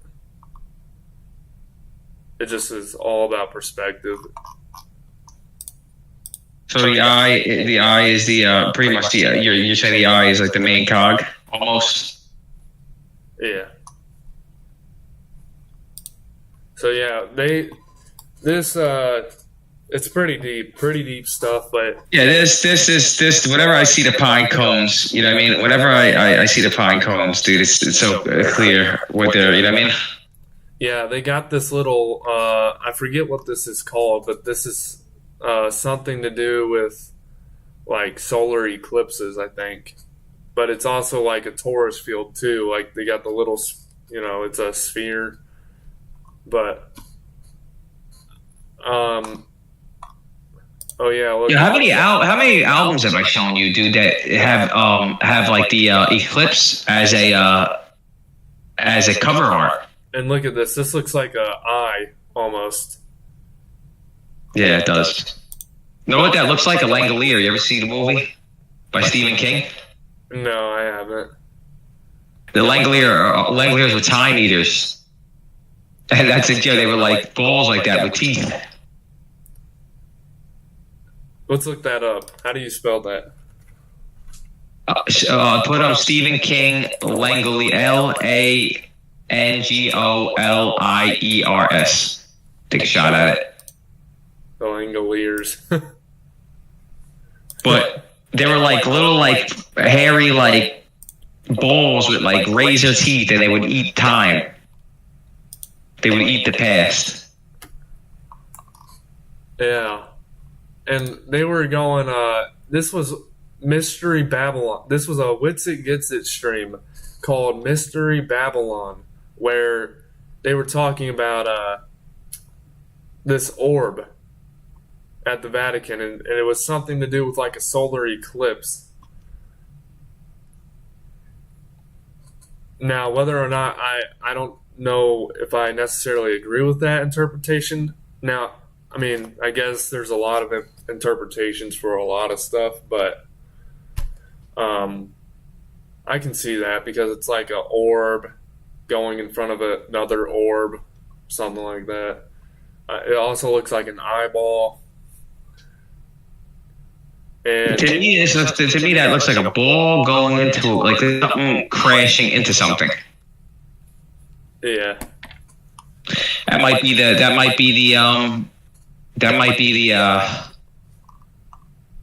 I don't know what that could be. Since we have a firmament above our head, I mean, my global head almost came out for a second. I said maybe that's when the pods came down from another planet and hit the globe. That's the old me, bro. Almost came out for a second, bro. Went into the closet there. yeah. Now this symbol right here. So this would be like a pine cone, and you see like these two keys. It's like basically it's like to do with intuition and unity, because if you were to take these two keys, they would and line them up with your head. They align where the temple is. Now there's a specific tarot card. Let's look it up. Tarot card by a secret society. Tarot card of High Priest. No, it's not High Priest. We'll just look up this. So it's by Boda, Builders of the Order of Aditum. Right here. Well, yeah, right here. They have this these keys. And it's to do with intuition and hearing, because it aligns at the temples. And this little thing that's behind this this hierophant is like a yoke. It's coming in unity with at the back of the head, and you kind of see that symbolism here as well. The pine cone and these chords, it's kind of like a representation of like a connection with the. Usually Freemasons will have these chords outside the tessellation boards connecting the material and the spiritual. That's kind of how I see this. It's kind of like a connection between the spiritual. It's a little hard for me to see what chords. Right here. It might be delayed a little bit. I see it. Yeah, these chords right here.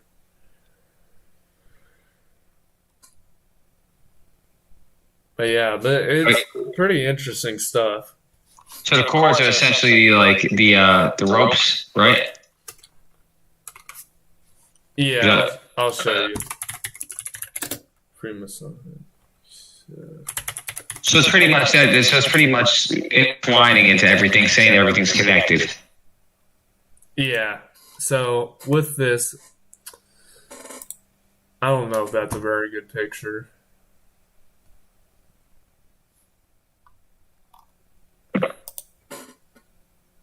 This is a bit better.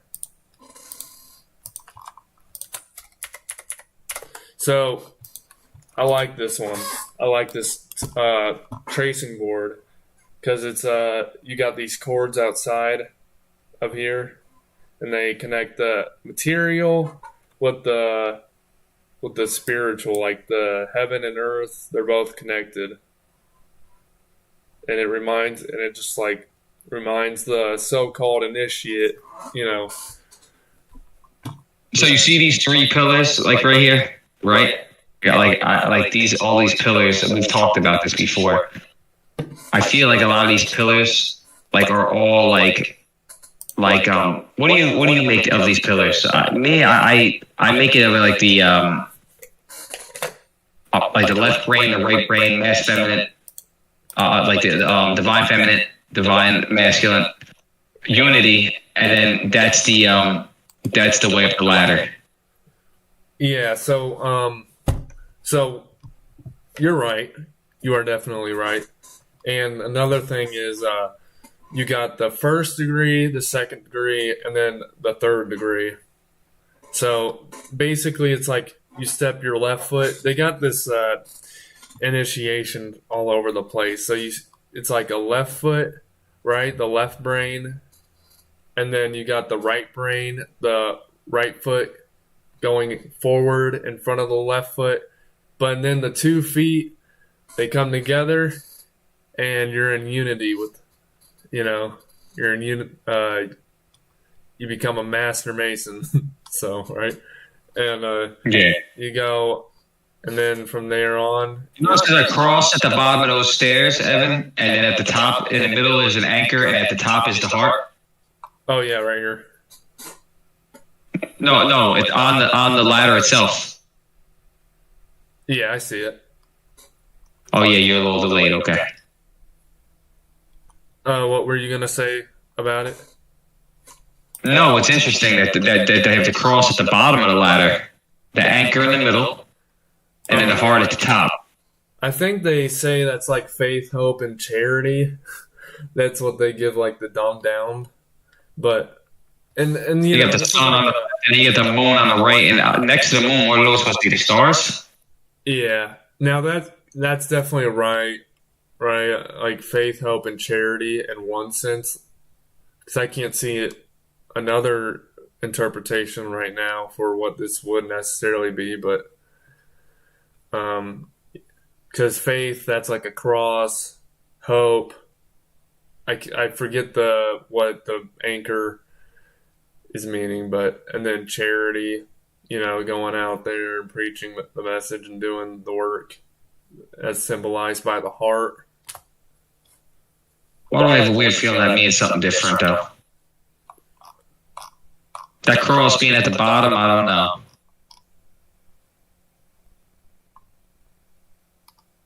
I'd be curious.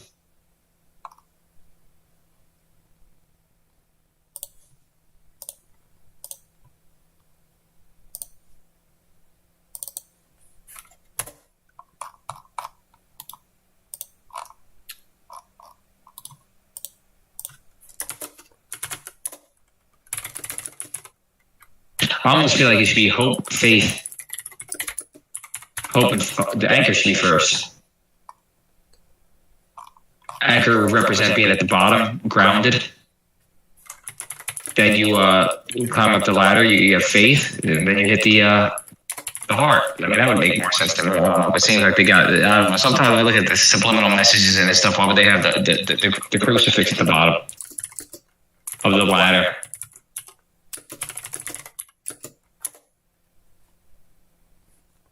Yeah, sorry, I was texting something to somebody, but yeah.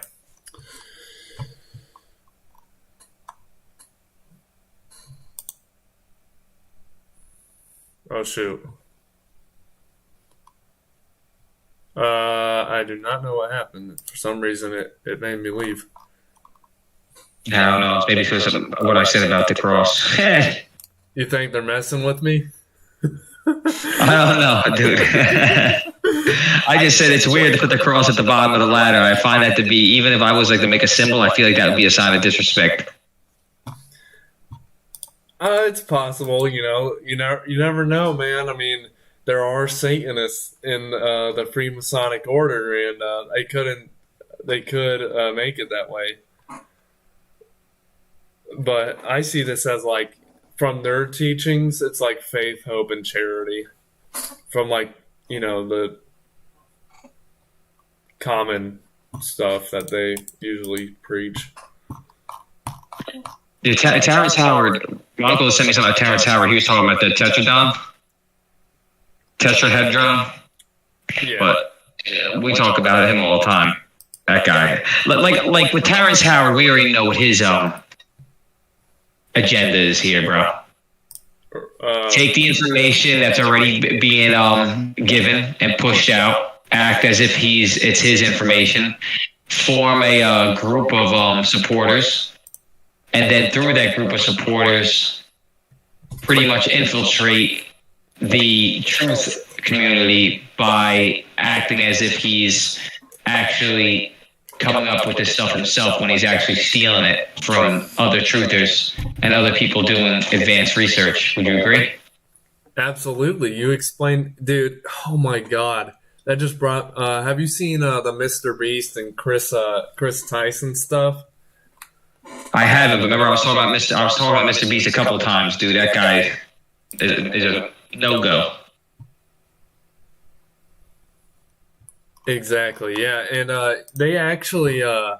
So, the story.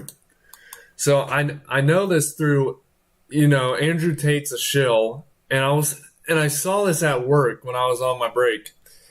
Andrew Tate, it's like a 5-minute clip of him just ranting on about Chris Tyson and Mr. Beast, because Chris Tyson got caught, transgender now, completely switched up, right? And he was talking about the agenda and harvesting, like trying to get children, bringing in the children and stuff like that.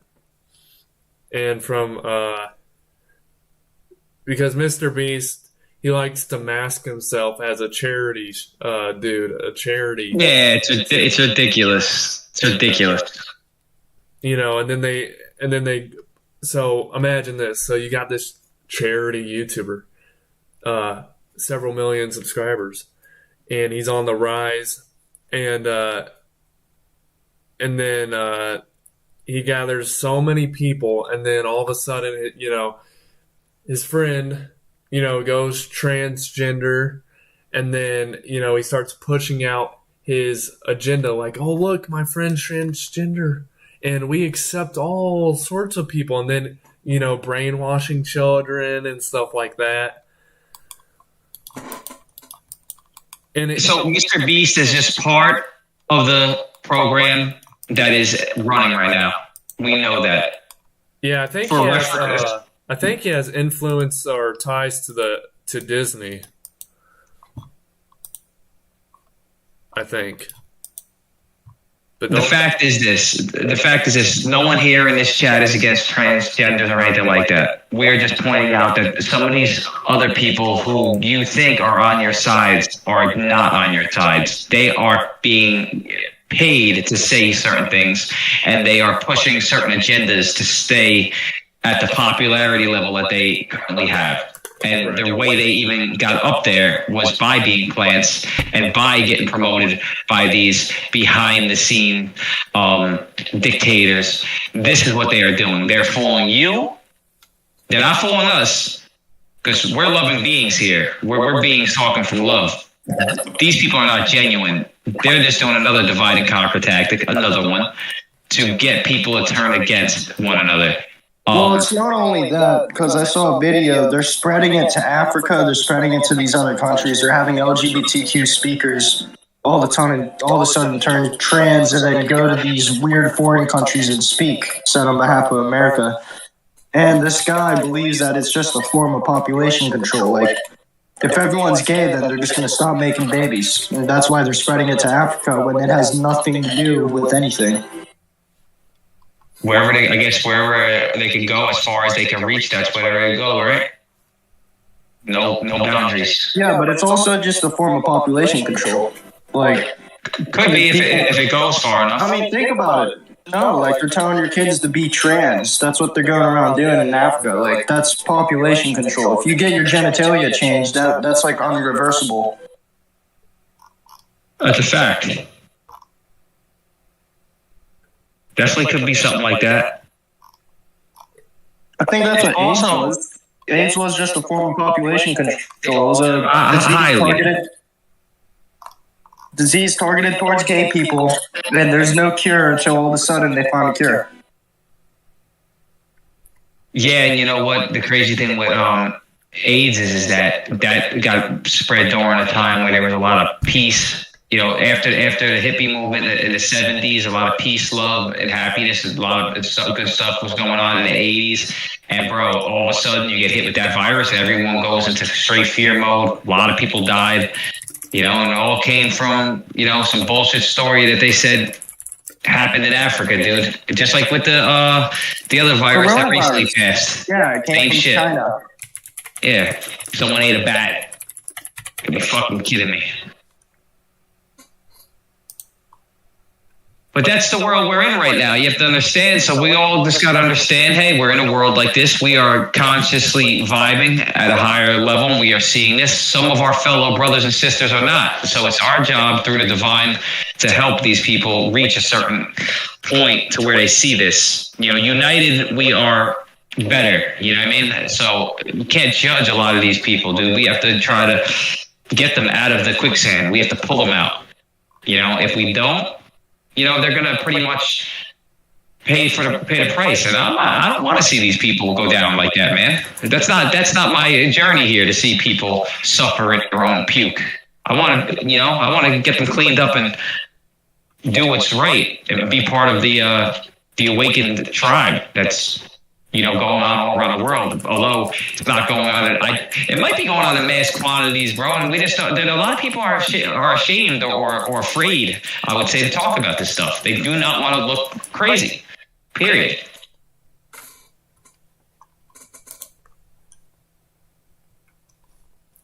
The goofball, you know, the goofball. Well, you want to hear what he said? You know what I'm talking about, right? Yeah, so I'm just scrolling through right now. And, okay, so here's where it starts. He sends a video, Elon Musk on his eldest son death, and then this guy, I guess, other guy in the Discord, sacrificial lamb. And then this goofball, oh God, not another Jewish people equals demons. The Jews control us all. And then this guy says, they're just the frontmen, even they are used. And then the goof says, okay, then who is the overlord of overlords? Who runs the show? Don't tell me, is it Michael Jackson? Like, bro, there's not overlords, just governments. Get with the program.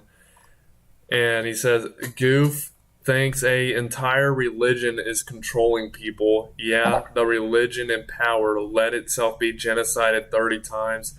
What real power? Guess all it takes is a few Germans to overthrow the Jewish shadow org. That's what the goof said. Well, I think a lot of people are in that belief that the Jews are all the bad people because of World War II. And it could be that way. Maybe Hitler did want to take over the shadow government and all the Jews, and that's why he started killing them all. Now, I'm not against the common normie Jew. I'm against Zionism. That's what I'm against. Yeah, all religions have been infiltrated at the top. I don't think it comes down to one religion or the other. I think most religions also, I won't say all, have been infiltrated at the top. And unfortunately, a lot of good people are wearing the anger that comes towards these manipulators. You know, it's not right. Like, I don't look at the Jews, I don't look at the Catholics, I don't look at, Islam or any of them as being evil. I look at infiltration at the top which leads to ultimately, and they're all infiltrated at the top and they're all working together. So it's just corruption at its finest, and it's hiding truths and secrets from the rest of the world. And that's why 1% of the world's 9 or 98% of the wealth. Period. Exactly. Yeah, there's you just look at you just look at the world stage, and it's just like, oh, you guys are looking to your leaders thinking that they're gonna help you, but they're a part of it too. It doesn't matter who it is, dude. It's exactly the world stage. They're actors. They don't give a shit. These people are just in place to make a distraction. That's it. It's a distraction. We got Kamala Harris now. We got Trump versus Kamala Harris. The Trump supporters all out there wearing Band-Aids on your ear. You're fucking pathetic, dude. I wish they could all hear me right now. You're fucking pathetic. Band-Aids on your ear? Fucking waving your hands up? You're fucking pathetic. You're blind. Get your head out your ass and fucking get out there and start spreading the word. Just planting some seeds and get fucking your awareness up. Because that's ridiculous. Fucking Band-Aid on your ear. Who are you, Mike Tyson? There's a meme I posted. I can't even here open. Yeah, this meme. We know why they tag their ears, because they're cattle. Look at that. Yeah, it's insane. You don't do that, man. What are you, crazy? You don't even, dude. You don't you don't even know what's going on here. You don't question nothing. You just go along with the show. Come on, man. It's an embarrassment. It's embarrassment. The same way it was embarrassment to have someone talk about chocolate ice cream, in the middle of serious, subjects, but no one's seen any issues with it. The same way that our skies are being fucking mauled by trails left and right, and no one sees any fucking problem with it. The same way the list for Epstein Island has still not been released, no one sees no problem with it. The same way the fucking booster is being pushed on everyone, or was, and no one sees any problem with it. Wake up already. Wake up. My ego's out for a second here. It's going back away, but all you are loved by the divine. Stop listening to these people who don't have your best interest at hand. Start using your mind that you are gifted with and start questioning everything. You'll get the answers if you look deep enough. Exactly. It's not that hard, I've been saying it. Just use your mind, use your senses. Do your research, man. The unfortunate part is that some of these people don't know how to get past them. I love when I'm arguing with someone or debating someone, and I say, "Well, show me your proof," and then they'll send me a study that was, pretty much. One guy forum could tell me "Well, this was a study that was done by this." I'm like, bro. You're giving me studies that are fucking paid for and promoted by the people who got an agenda for a certain outcome. What is wrong with you people? That's like me making a shoe, right? And I need the shoe to pass. And someone's testing my shoe, right?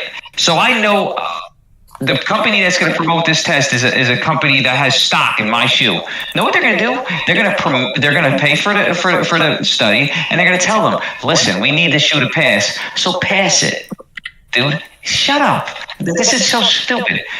What do you think? Do you think these people are going to come out against the globe and they're going to say, our research says this? No, they're not going to do that because they'll be fucking castrated and thrown to the wolves. It's ridiculous. Come on.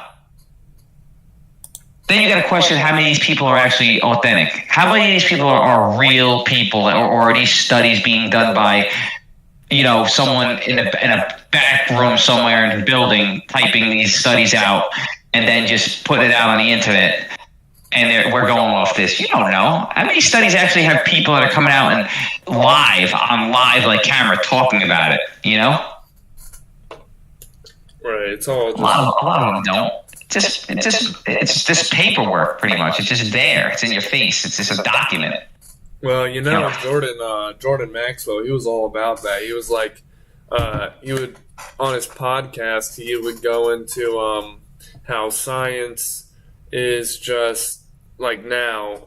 He's talking about nowadays, when he was alive, that people would go and find stuff, but they wouldn't get funded because, you know, the science institution didn't find it first, or they're not supposed to. They wouldn't go and fund that.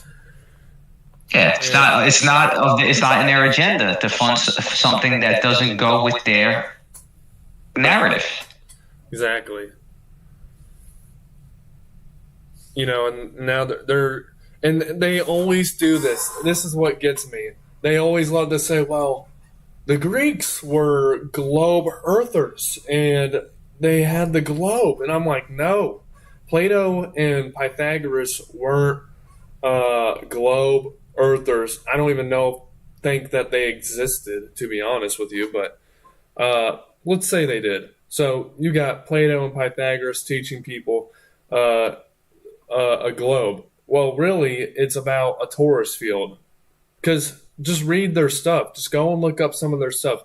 You got Plato saying, hey, you know, Earth is made up by cubes, which is basically talking about the golden ratio being projected out into the world, and it makes up this cube structure with the way it goes around, and it would make up a cube basically, because you got this the Philosopher's Stone, which has a square in it. You got the square, which would be the higher manifestation of a cube. That's basically what it is. Because you know, the square, it has the golden ratio can fit inside of a square. So just imagine that as 3D. You get a cube, and it would fit inside of a cube. And that's what Plato was referring to. And you can see this on the Statue of Liberty at the feet of the Statue of Liberty. You got all these squares and cubes and stuff like that. Yeah, all this stuff, everything they push is just, look, they could have concrete evidence. They've had concrete evidence for years, okay? Right in their face the whole time. They choose to ignore it. They ignore it because it doesn't fit the narrative. You know, the people with the money, the people who are in control in this hijacked society, do not want the narrative to be switched. And unfortunately, in this material world, the people with the money are controlling the narrative. They're pushing the science that they want to push. They're pushing the agenda they want to push. And pretty much their globe Earth is going to, you know, reign up until now, where there's a huge shift going on because the divine has finally said, enough's enough. This is ridiculous. Because once their globe falls apart, everything falls apart. Like, they know this. Like, the globe goes, everything goes, bro. Now everyone has to let their egos down and say, oh my God, bro, I was wrong all this time. But now once the globe goes, everyone has to start questioning, well, if they lied to me about this, what else did they lie to me about? And you know what that turns into? That turns into rebellion. Because now everyone's going to start saying, well, I'm paying taxes for this, I'm doing global warming, there's a firmament over our head. They don't want that out, bro. Like, they know, they're in panic mode, but we're heading into the age of Aquarius, if we're not in it already. You know, the timelines or the time periods are all messed up. So I don't know if we're in it already, which we might be, you know, the early part of it. The shift is here. We're moving through it. You can look at the skies and see the amount of efforts they're pushing in to block out the skies, bro. It doesn't take no rocket scientist to look at your skies and look at the amount of effort that they are putting in to block out the sky. And dude, it's a beautiful thing to see them in panic mode, and it's a beautiful thing to see a lot of people waking up, and it's a beautiful thing to understand that there is a truth and a right way that's coming through the divine, and it's being put upon us right in front of our faces, and we're here to witness it. And it's beautiful. And I can't wait for their evil empire to fucking fall, because at the end of the day, enough's enough.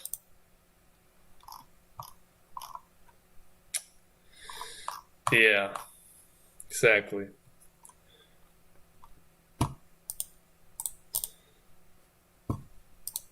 You want to know what Mindshot calls people coincidence theorists? Like, you know, the goofballs. He calls them coincidence theorists. And that's what I've been calling a lot of people. I started using. Oh, you saw. So he's not. That's towards the people who everything is coincidence. Yeah, it's the goofballs. There are no coincidences. There are no. I don't care if you go downstairs into your fridge and you go to grab a cup of milk and you realize your little sister drank the last bit of it and you get pissed off about it because now you can't have your Oreos and milk. The bottom line is there's a reason why you can't have those Oreos and milk. There's a puzzle piece. It's a small puzzle piece, but it's there for a reason. You know, maybe we're gonna choke on that motherfucking Oreo. That's a possibility. Excuse my language. But the fact of the matter is everything is a puzzle piece. Everything is put together a certain way. The divine is not making mistakes. The age that these people have run amok is coming to an end. You can see towards the last couple of years, man, the things that have gone down. The Super Bowl, the halftime shows, the different videos from some of these artists. Dude, it's insane. It's insane. It's right in front of your face. Lil Nas X, dancing with Satan, right?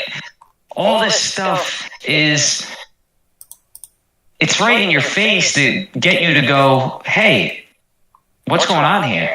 But no one does that. They don't do it because they understand that, they don't say that because they don't understand. Their ego is just so enjoying the people shaking their asses and people fucking, cursing and doing this and being entertaining that everything else goes right out the window. They overlook everything. Dude, I wouldn't be surprised right now if the skies turn completely red with black streaks in the sky, if people would look up and say, oh, today's a little weird. All right, my favorite show of Rick and Morty is coming on at 9 o'clock. Gotta get home. And I like Rick and Morty. It's not a bad show. But I'm saying this is all that's going on. Look, we have brothers and sisters out here on a soul level, on a spiritual level. We gotta help them. That's all I know is, look, I'm here to help. I'm here to serve. I'm gonna do whatever I can. They ain't fooling me. Probably not my first time around this, these cycles. I've probably been through it numerous times if reincarnation is actually what I believe it to be. And you know what? That's what we're here for, bro. That's it. Giddy up, boys, because we're in for a ride. And you're either going to be John Wayne or you're going to be fucking left in the dust. Because I'm hopping on the horse. That's right. Not literally, figuratively. I don't be fucking with no horses, although they are beautiful animals. Lindsay, he always talks about how people, how these guys will go through like millions of lifetimes of reincarnation. Dude, and you want to know something? I was watching it was a movie. I think it was Infinity, A Complete Trip. He was like, this is getting into the realm of life after death and stuff. He's like, this guy, he's like, if you don't believe in a life after death, then you are essentially causing harm to people coming into this world and to yourself, because he's like, I guarantee you're going to come back and you think you're leaving this. And no, you're going to come back to the same crap that you came back to, and it's going to be worse. And you do yourself even a larger bit of harm because of that. Because, I don't believe in a life after death. I mean, I know it exists, but, to those people, dude, they just do themselves a harm. Yeah, if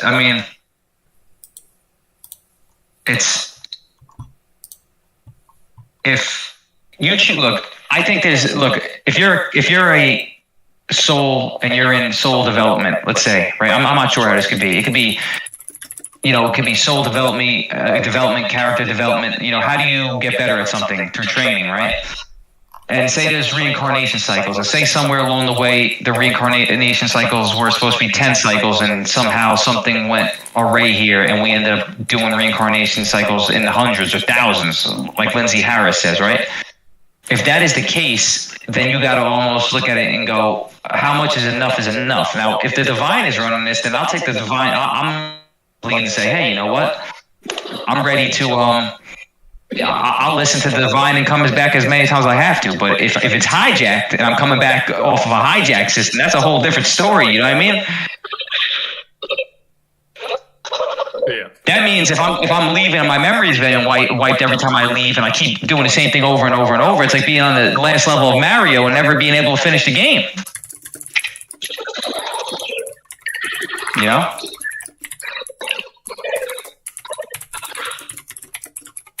This is my uncle right here. Hey, John, you hear us? I hear you guys. Yeah, I do. Oh, it's nice You guys are getting a little deep. I love nice it. to have you here. I'm glad that you decided to join. That's awesome. I'll listen for a little while. It sounds good. Some of the stuff I want to get involved in. I really do. We were just talking about I heard everything. You gotta explain. You even gotta explain. A couple drinks. I'm ready to go. I'm listening. His ego's out, so I'm letting you know. Yeah, So, my ego's out. What do you got? no, go ahead. What do you got to say? I don't have much to say until the new theory right here. I want to hear it. Oh. No, we were just talking about the shill bags that are running the hijacked system and how it's crumbling. Oh. Terrence Howard, fucking Cat Williams, who's been reading the encyclopedia since he's in 3rd grade. Beast. Yeah, I was watching TikTok the other day, and Billy Carson popped up, and he drags you in. He was like saying something like, "We need to stop. We need to stop doing this. There's abundance on earth for everyone." And I was like, dude, I was like, that's how they grab you in and take you, dude. Like, they say these half truths, and then they'll go and say like, oh, flat Earth is a CIA psyop. I know. And what was it? Everyone's talking about the curvature. They're like, well, the curvature of the of everything is what happens. And it's like, what do you mean the curvature? I started really researching the curvature of everything. And the curvature of like the curvature of let me get deep in my knees here. The curvature of, for instance, you guys were talking about before, was a tetrahedron, right? Of the flower of life. Yeah. Yeah, Tetragon. The Metatron, the geometry. Everything has a curvature to it. And I was like, let me really think about this. The curvature of the tetrahedron, right? Tetrahedron. And I was like, man, let me really think. Because as soon as people start thinking about Earth, they start thinking about the curvature, right? And these guys were like really going with the tetrahedron. Terrence Howard, right? Yeah, all of them. And I really started thinking, I was like, oh my God, dude, is Earth really round? Or is it really just a force field? Yeah, that's what Terrence Howard does. He goes with the tetrahedron. He did, everyone did. They started battling the guy Epstein or like, the other guy he started battling? On the Rogan show? The Rogan show, yeah. You see that, Evan, where it was Terrence Howard versus the other dude, and they were like he was arguing about the Earth.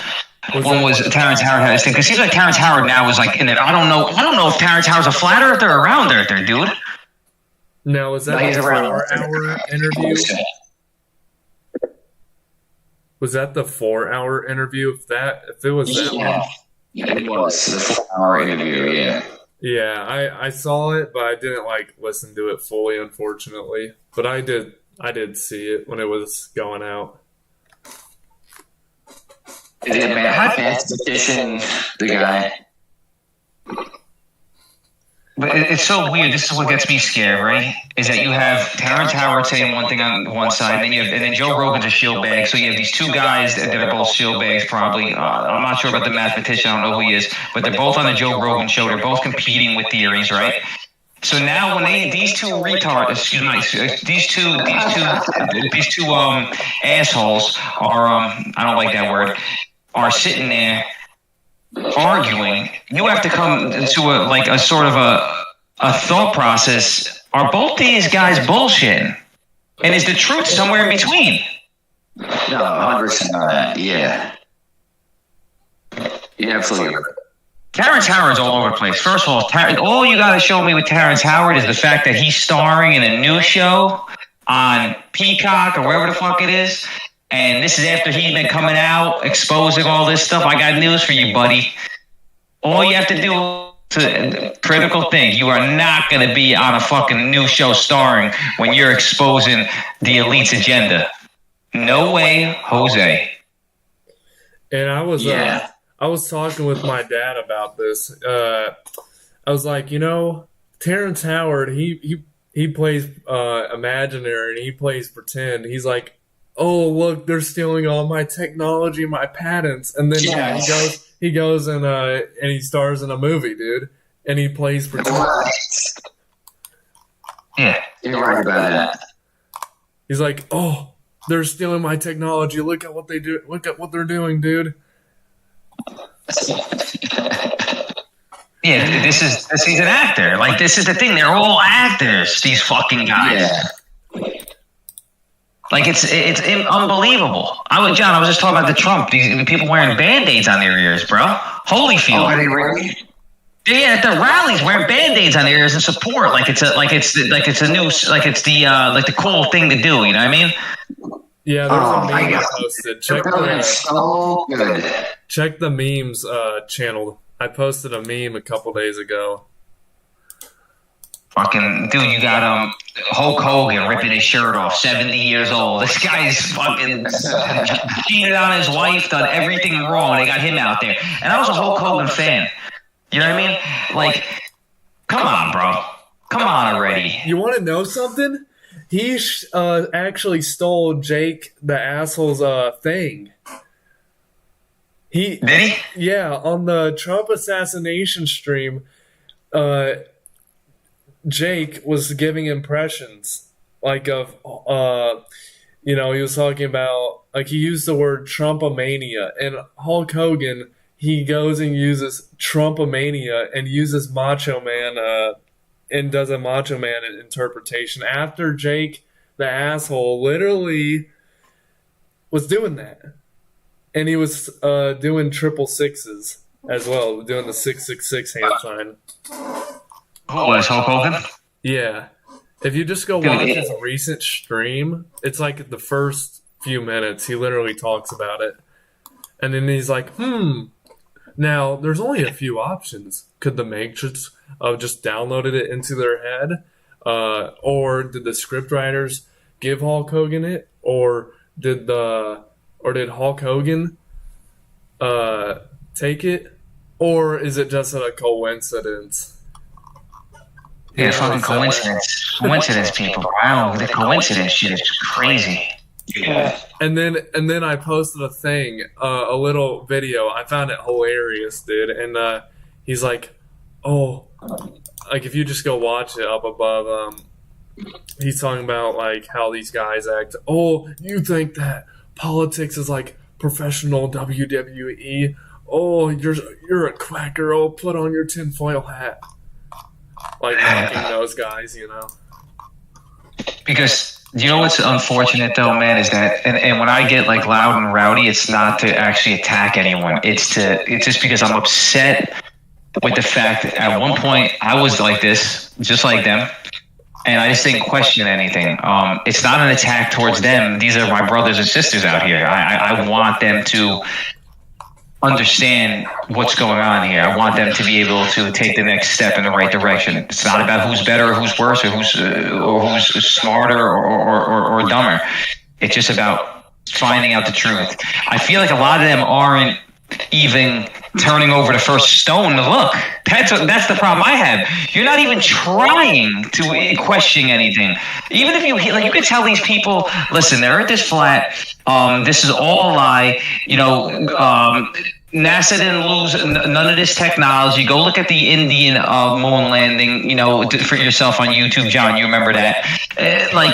Look at some of the the way people are applauding. Look how fabricated it is. Look at this. Look at the ISS over the Earth, the way it's moving. There's always an obstruction. And then you're going to say to them, and just do some research on your own. Figure it out. And then know what you'll come to? You'll come to the fact that most of them, you'll say all that, and they won't even look. And then when someone does look and they find something interesting, it'll usually start a snowball effect. Yeah. Yo, who was that guy? I read it in the thing you sent me, Evan. Martin Von.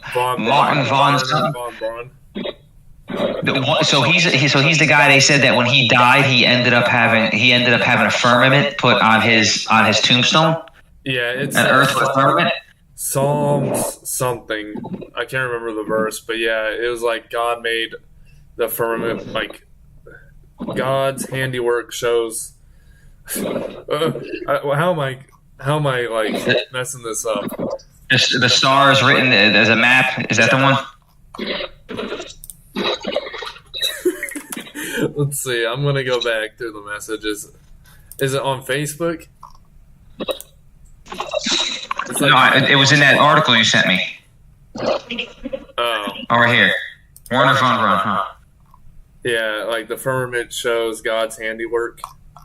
Something like that. Yeah, now it says there's no. Now his tombstone says nothing at all. They probably removed it. Oh, it says for Psalms 19.1. What is that? Yeah, that must be the verse. Psalms 19:1. Yeah, the heavens declare the glory of God, the skies proclaim the work of his hands. That's NIV, but yeah. Because the torus field, it's like a hand. And I've shown the image before, dude. I showed how it's like a hand. With the longitude. The skies proclaim the work of his hands. Like, what is that? Like, that means that there's a design. Exactly. And there's a Jewish guy goes on and talks about that as well. And this golden ratio. There's so much the golden ratio, you said? Yeah, so he puts it's like a bowl, and he wraps his hands around 3 times, and that's like how and those lines are like, it's like the zodiac. You wrap around 12, like he wraps his hand around it a few times, and it's 12 in total, and because he's only putting 3 fingers on there, so 3, 6, 9, 12, 4 times. And the fingers would be like longitude lines. And that's basically like the expansion of the torus field and the handiwork of God. Let me pop up the image for you so you can see better. Yeah, it's interesting to me when you bro, it's so many possibilities, limitless possibilities, really. But the possibility that the fact that they have pushed upon us, the falsified fact that they have pushed upon us about the globe, is unbelievable. Yeah, I have it on the stream right now. If you just want to check that out, or I can just send the image. I'm looking. It's basically like this. It looks like a hand.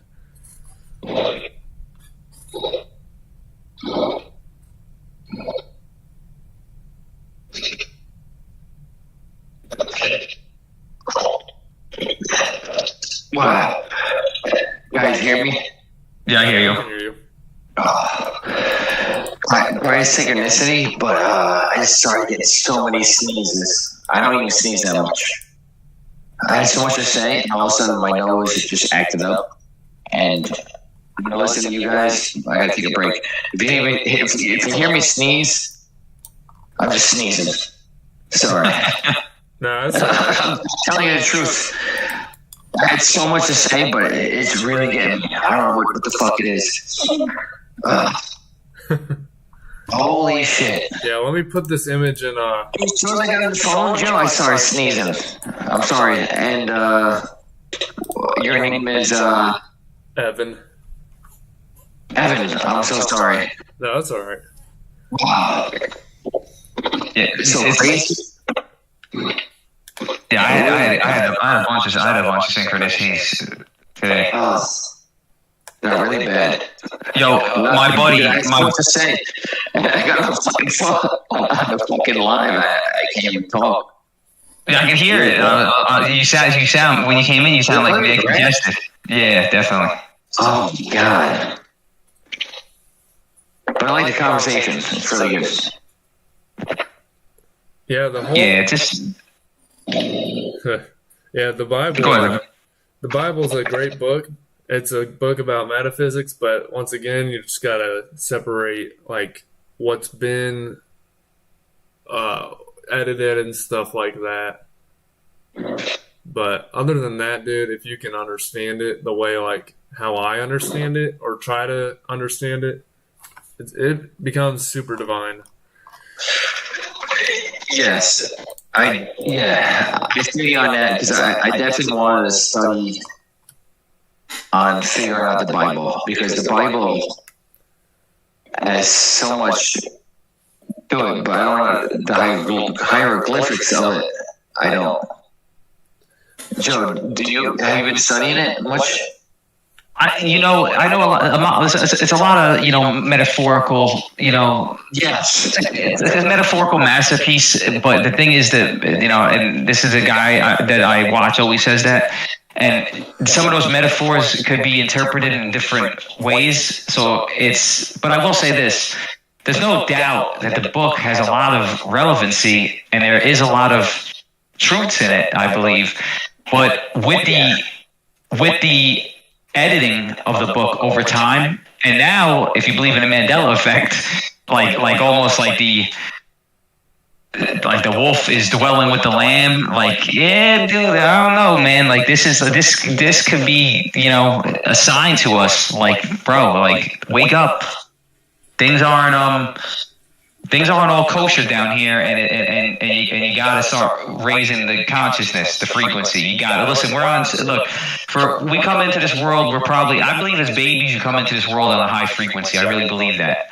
Out of the womb, I think you're coming in out high. Say there's 10 frequencies and there's more than that, but you're coming out at probably 7 or 8. I believe the subconscious mind and your conscious mind gets so bombed with a barrage of different things, media, foods, all this, that by the time you hit 10 or 11, you're probably at a 4, and by the time you hit 30, you're probably at a 1 or a 2. Yeah, I believe the key is to get that consciousness back up to where you were when you came out the womb, if that's possible, or wherever it is. It's to build it up higher, and once you get it up higher, that's when you'll start noticing everything and everything will start clicking. But it's no coincidence that they're making all these things legal. Like weed, marijuana, they're making legal in a lot of places. Mushrooms, they're making legal in a lot of places. There's a reason for this. They're making these things legal now because they believe that they've done enough subconscious damage that it doesn't matter for the majority of people, you know? But I believe a lot of subconscious, and look, it's only a short reign though. They're not gonna. The shift is here. It's ending. It's ending. It's fucking ending. It's right in our faces. It's ending. You can see it. Yeah, the whole someone Aries, he sent me something in the chat a couple days ago or so, and it was about the age of Pisces ending, but for some reason it was like messed up. It was like age of Aquarius ending. I think they messed that up, but it was age of Pisces ending, and the whole shift and humanity trying to become better. I don't know if you saw that, but Yeah, it's coming out of the age of Pisces, right? It's going into the age of Aquarius, and it's. Look, man, it's so in our faces, man. If you open up, I'm not talking about us. If you're just a person who's trying to understand, and you just look around you, and you start to eliminate the dopamine hits, the quick fixes, right?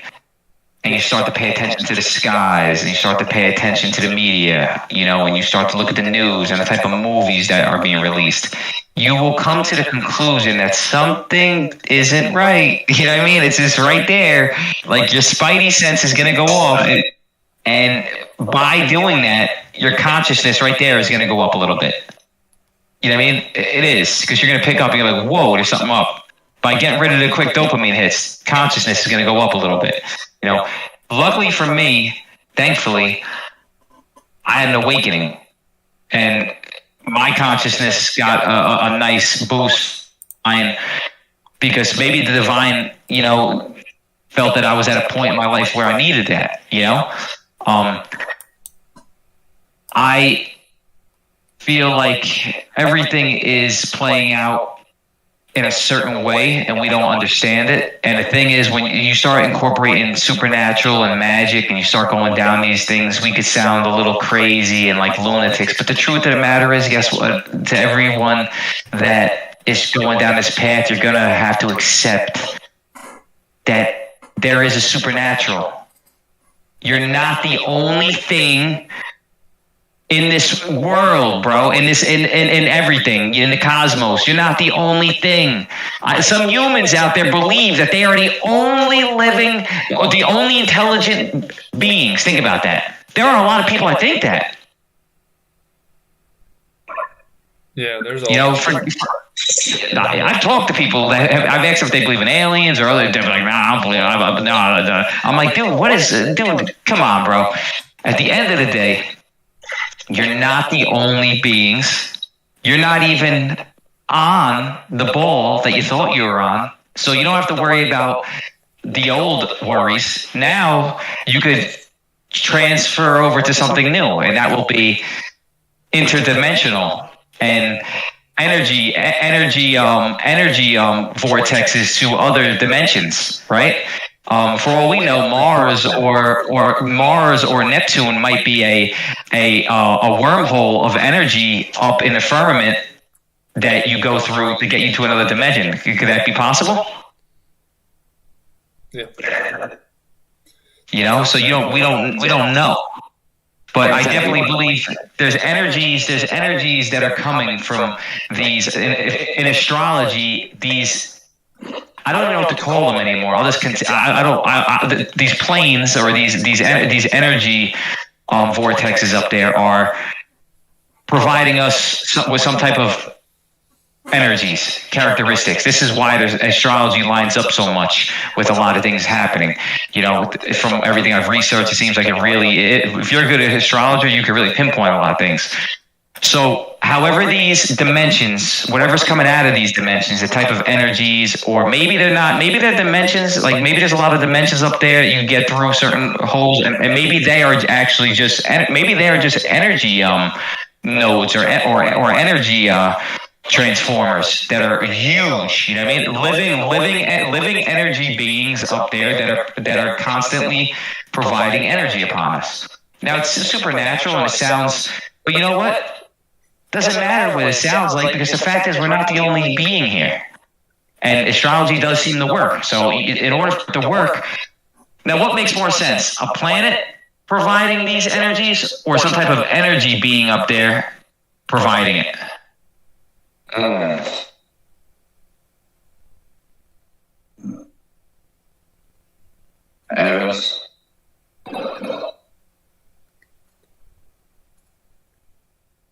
Evan, you there? Yeah, I'm here. I said, what makes more sense? A planet providing us these energies as they move through constellations, or some type of energy being that's up there? Like I look at everything as being alive. So for me, it would make more sense if there's some type of energy being, whether it be I don't know what it could be. For all I know is that Pluto, Mars, Jupiter, they could be some type of entity that's highly powerful that reflects energy on us. Yeah, someone in the chat said it is bro explaining how the universe is fake. The universe is fake? That's highly possible too if you're in a simulation. Now, I see the planets as energy, as just energy. They're energy influences on us. You know, and that would explain the whole shift in consciousness and stuff like that. Frequencies, right? Yeah.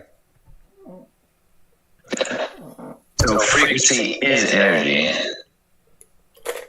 Yeah. They could be orbs, energy orbs up there, right, that are not exactly planets that you land on. Do you believe you could land on Jupiter or Mars? Do you think that's... Yeah, like, it wouldn't... Especially if these are in the firmament. So you got a couple options here. They're orbs of energy that are alive, right, that are moving through the constellations. And during these certain times... these energies are more prevalent, dude. It's like anything. It's like the sun when it's in a certain part of the sky, it's a little stronger than when it's in another part of the sky, right? So these things are going through the constellations, these orbs, these energy orbs, if that's what you want to call them. And as they're coming, as we're born and we come out, these are the energies that are reflected upon us. And this is how it goes. Like some people believe that we choose this before we come into life. You know what I mean? We choose the alignment. Some people believe that it's random. I just don't know if they're planets. I respect them just as much as if they're planets or energy orbs or energy vortexes or, you know, paths to other dimensions. I don't have the answers, but I will say that it is something that makes more sense to me than planets. I'll be real with you, it does. Now, someone in my chat, we have a talker now. So he says, I don't know what this is about. He says, "Is bro okay?" He says, I don't know what this is about. I'm just here from a Discord server. And I said, we are talking about celestial bodies. They aren't physical. They are celestial. And I said, we can explain. So I think we need to explain a little bit more to this person. You know, since they're new and stuff like that. You want to take the reins? Yeah. So basically, as we know nowadays, everything is energy, frequency, and vibration. That's basically what energy would be, frequency, which would be like, so frequency, that would be like wavelengths and stuff like that from a measurement point of view. And the vibration would be like the manifestation of that frequency that... You know, because we know everything is vibrating at a certain frequency. I know it's kind of like... But basically what the celestial bodies is, they're all just... if you look up a Taurus field, Marco... well, he left the freaking thing, so never mind. I was going to explain this to him, but he left, dude. Yeah. Dude, these guys don't. And they come in, you start talking about celestial bodies and vibrations and frequencies, and all of a sudden they're like, "What are you talking about? Fucking music?" Guy probably went and threw on a fucking Nicki Minaj song. You know what I mean? Bro, he left. I was like, "Are you serious?" I was gonna go deep. I was gonna do a deep dive into. You're actually explaining it pretty good too, right?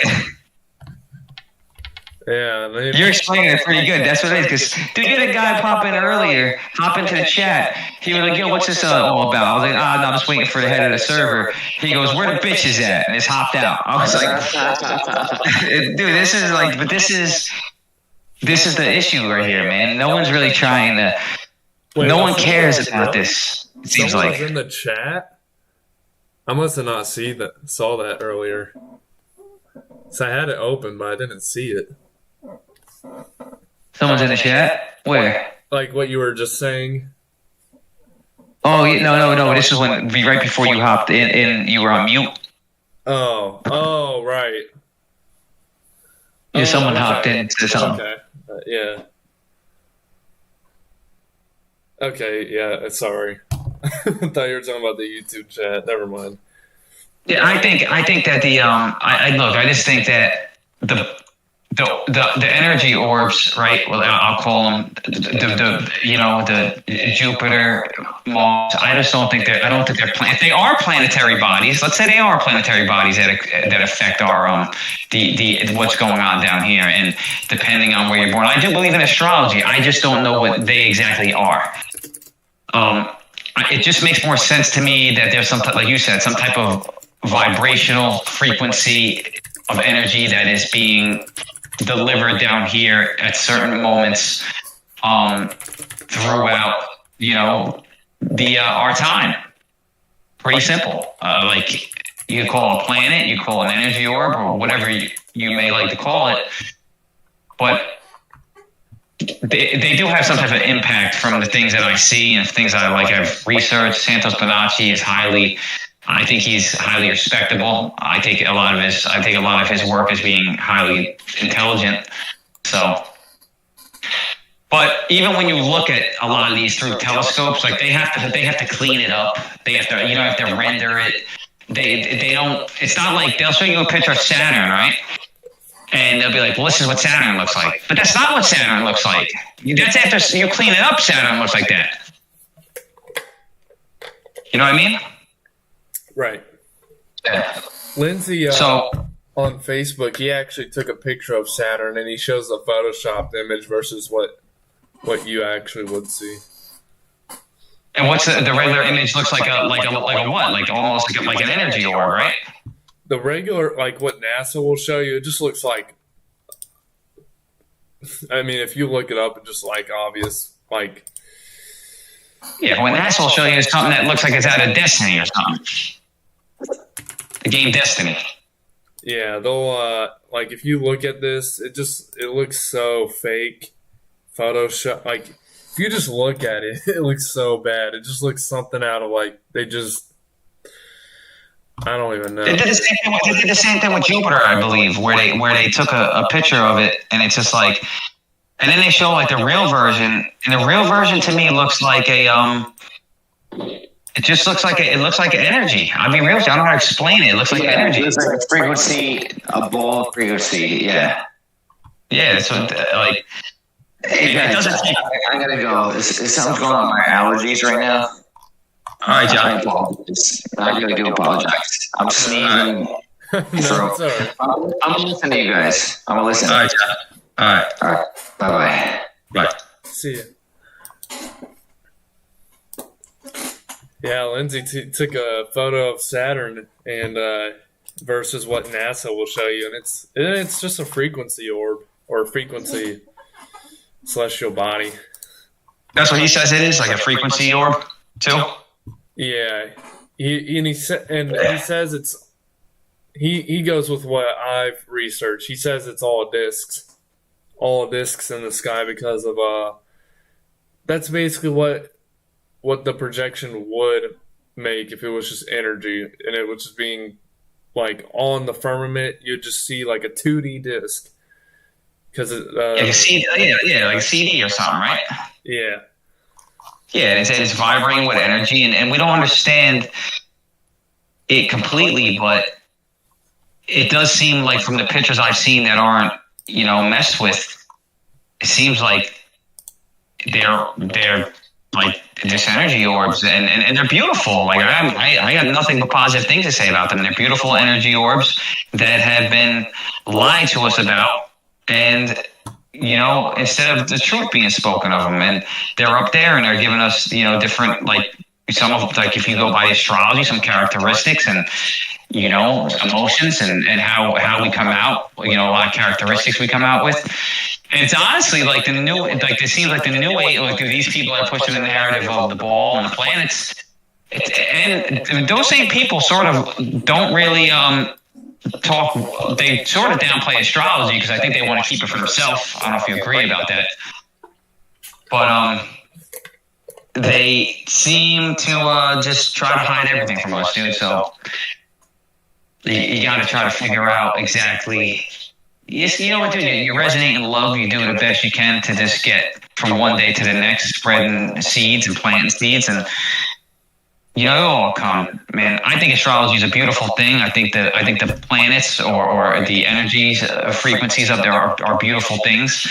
Even some of the energies that some people would say are like when Saturn is like this or when Pluto is like this.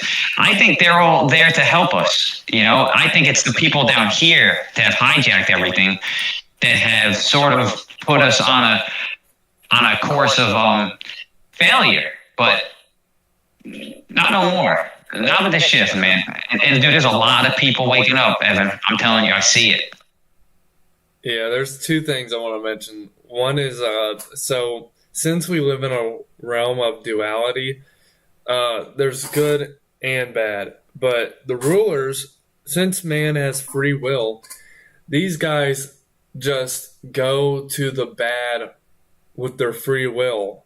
Like consciously, they just like, oh, I want to just do bad and do bad. I want to go and dumb down the population just because, even though, and they just like go to that. They don't have to.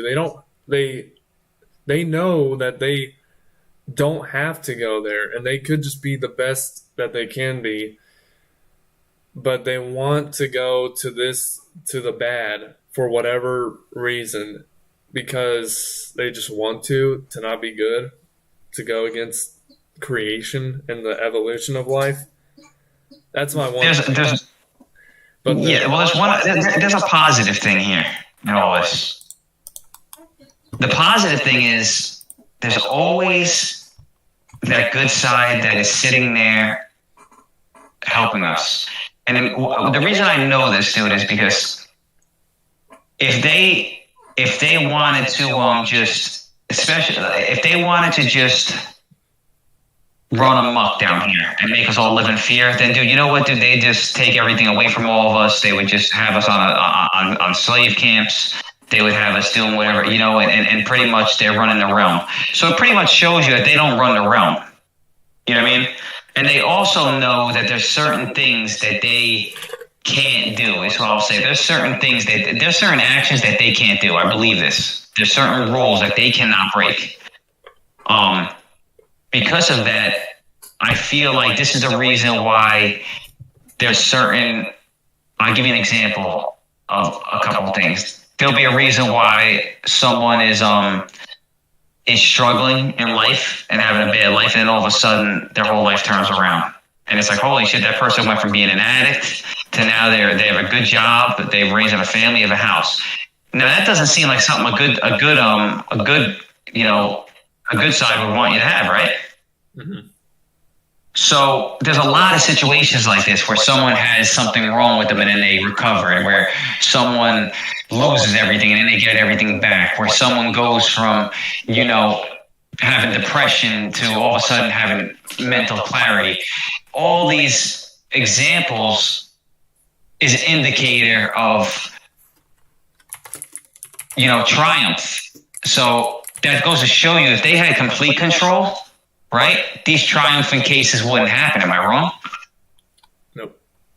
That's right. So there's a balance here, and and this is where I'm thinking, moving into this age of Aquarius, it seems like this balance, this power shift is moving now, where they're losing most of their power, a lot of it, and the shift is now coming back to where it's supposed to be, to the divine. And I think the divine has always had that, like, the main power, right? I think it just let things play out. And I wouldn't say the divine let things play out. I think it might have just been more or less like, this is happening, we're going to go into the next thing. And the divine understands more than we do, you know? Like, we look at everything on the physical. But on the grand scheme of things, there might be a reason why everything is playing out a certain way, you know? But, I'm excited to be alive to witness this, you know, if I get the privilege to witness, you know, the shift. Well, I'm getting the privilege right now to witness it, and however I may live, you know, I'm going to witness it one way or the other, whether from here in the physical or from the other side. You know what I mean? Right. But it's definitely happening, man. That's the positive. It's happening. Yeah. A lot of people are losing their material ways too. I see that a lot of people are losing it. Exactly. I see the world, and you know, I'll be outside, just, you know, walking around, and I'll be thinking to myself, like I'll just go around and think about all the stuff that I've been doing recently, because these past few months have been really kicking off and being interesting. We're almost at 100 members in this Discord server. Almost at 100. We're at 70 right now. And it's growing crazy, dude. And the YouTube, I need to make more YouTube videos, maybe even more live streams, and do these. I probably can't stay up this late like I'm doing now because I have the day off, but I can do it at, like, you know, probably start doing like two live streams a week or something. If you want to start doing like a live stream for like a timed live stream, say like, I don't know, 8 to 10 or 7 to 9, once or twice a week, and you could put you could do a what do you call it, a point of reference of what we're want to talk about. You know what I mean? Yeah. Like, we'll break down, like, you know, we can have like a thing, you talk about this, and this, and before we go into it, we'll just do it like that.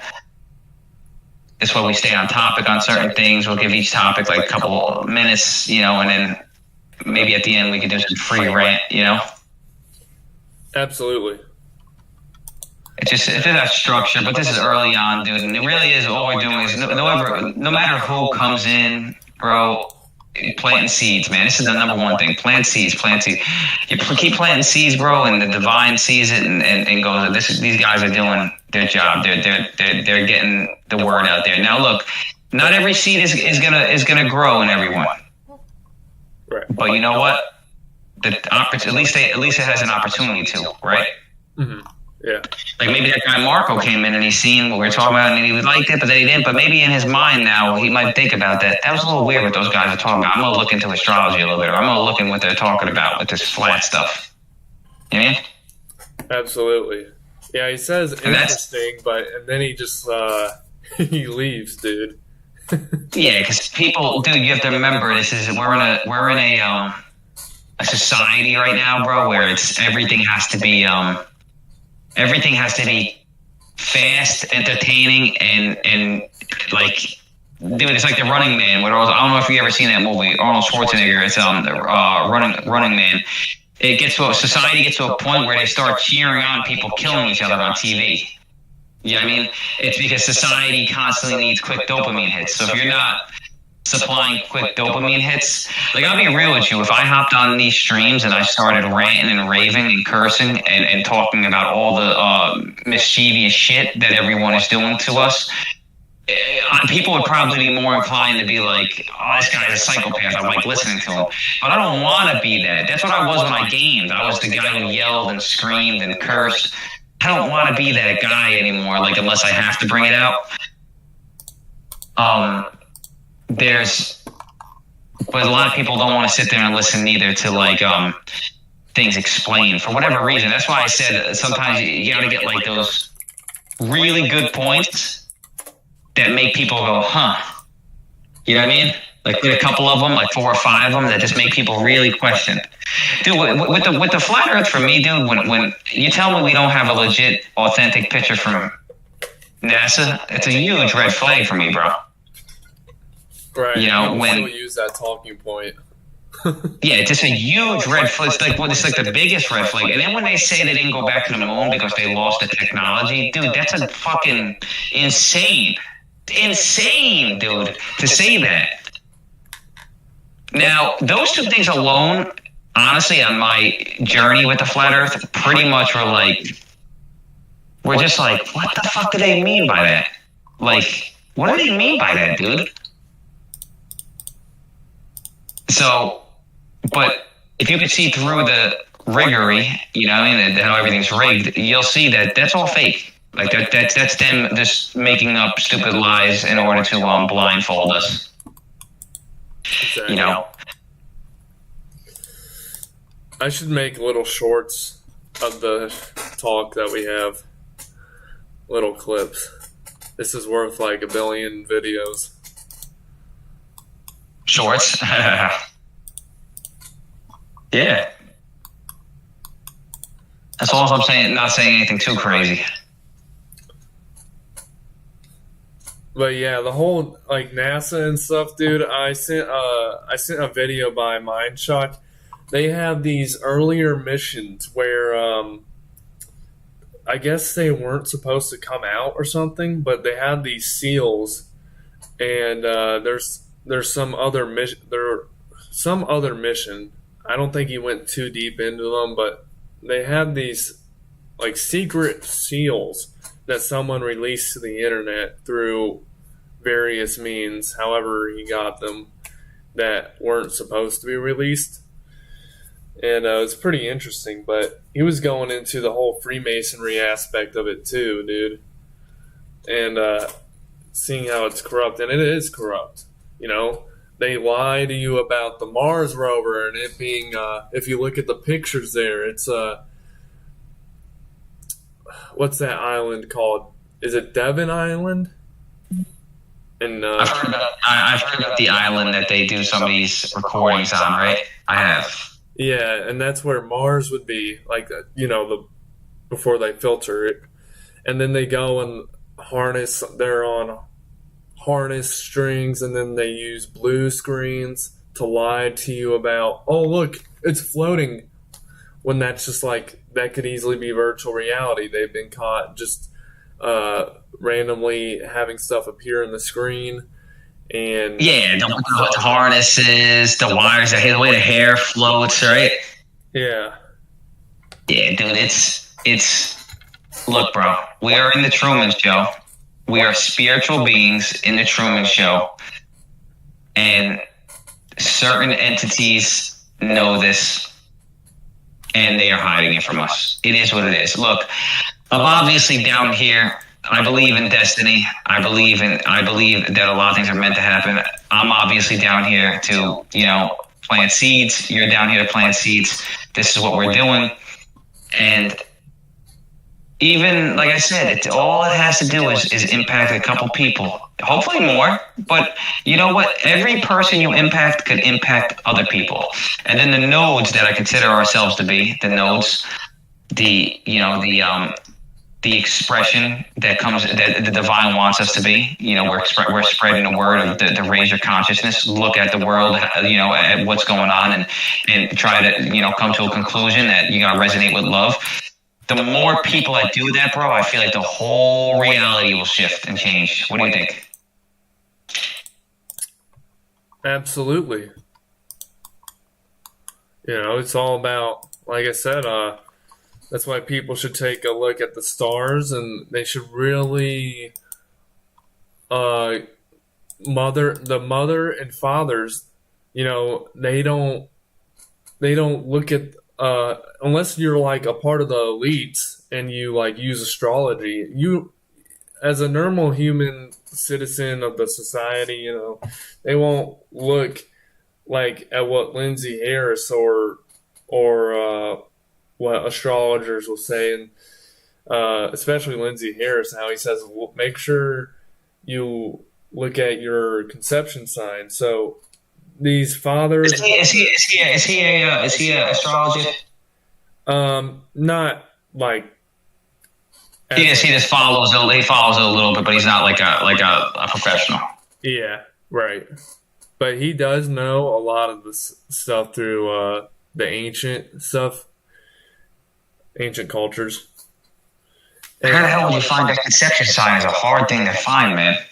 I know, right? That's why like if a person has a child, they have to document that. Otherwise, bro, you're gonna try to go find that, and it's gonna be like impossible because you're gonna be like, okay, well, like because you could be off by a day or two, and you never know. The moon sign could have been like, because it's usually in the sign for like 2 days, right? So it could be on the edge of going through one sign, or Yeah, I cusp.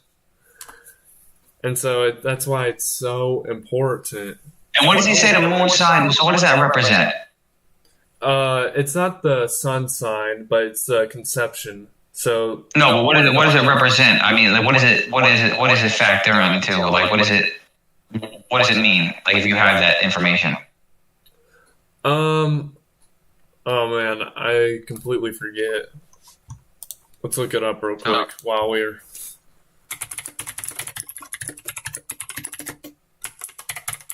It's like usually the moon is feminine, so right here. So the moon sign, this is what I was thinking a little bit, but so in astrology, a moon sign is the position of the moon in the zodiac at the time of a person's birth. It is said to represent a person's emotions, intuition, desires, and other subconscious aspects of their personality.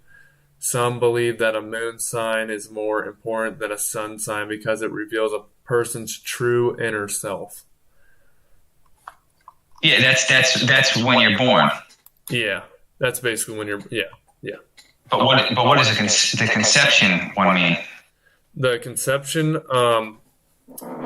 I don't know what that would be. I know what the moon sign when you're born. I mean. Oh. But the conception one. Basically, like from what Lindsay was saying, it's just like he wasn't really talking about the emotions. It was just about spiritual rebirth, like just like if you have a child, you're gonna want to write down what sign the moon was in because later on in life they'll go through their, second spiritual rebirth, their second birth, and you're gonna want to see what it'll especially come around at that moon sign, whatever the moon sign that this person was conceived in. So what do you think? So what do you think?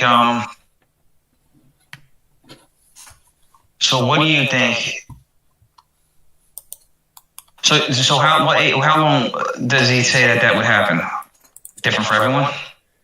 Yeah, he usually says it comes around about once a year. Now, the moon sign it goes through all the zodiacs throughout the month. It goes all the zodiacs. It's like every month. But he says it will only happen about once a year. It happens, so it can happen every single year. Because I think there will be a full moon in every month. Not full moon in every zodiac in every month.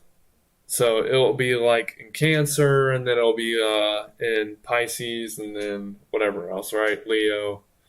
Full moon and I don't think there's a full moon every month in every zodiac. I think it's every month there's a full moon in one of the zodiacs, correct? Right. That's what I've been trying to get. Yeah. What I was trying to say. It will be and it will come around, and That's why, and a person could be spiritually reborn.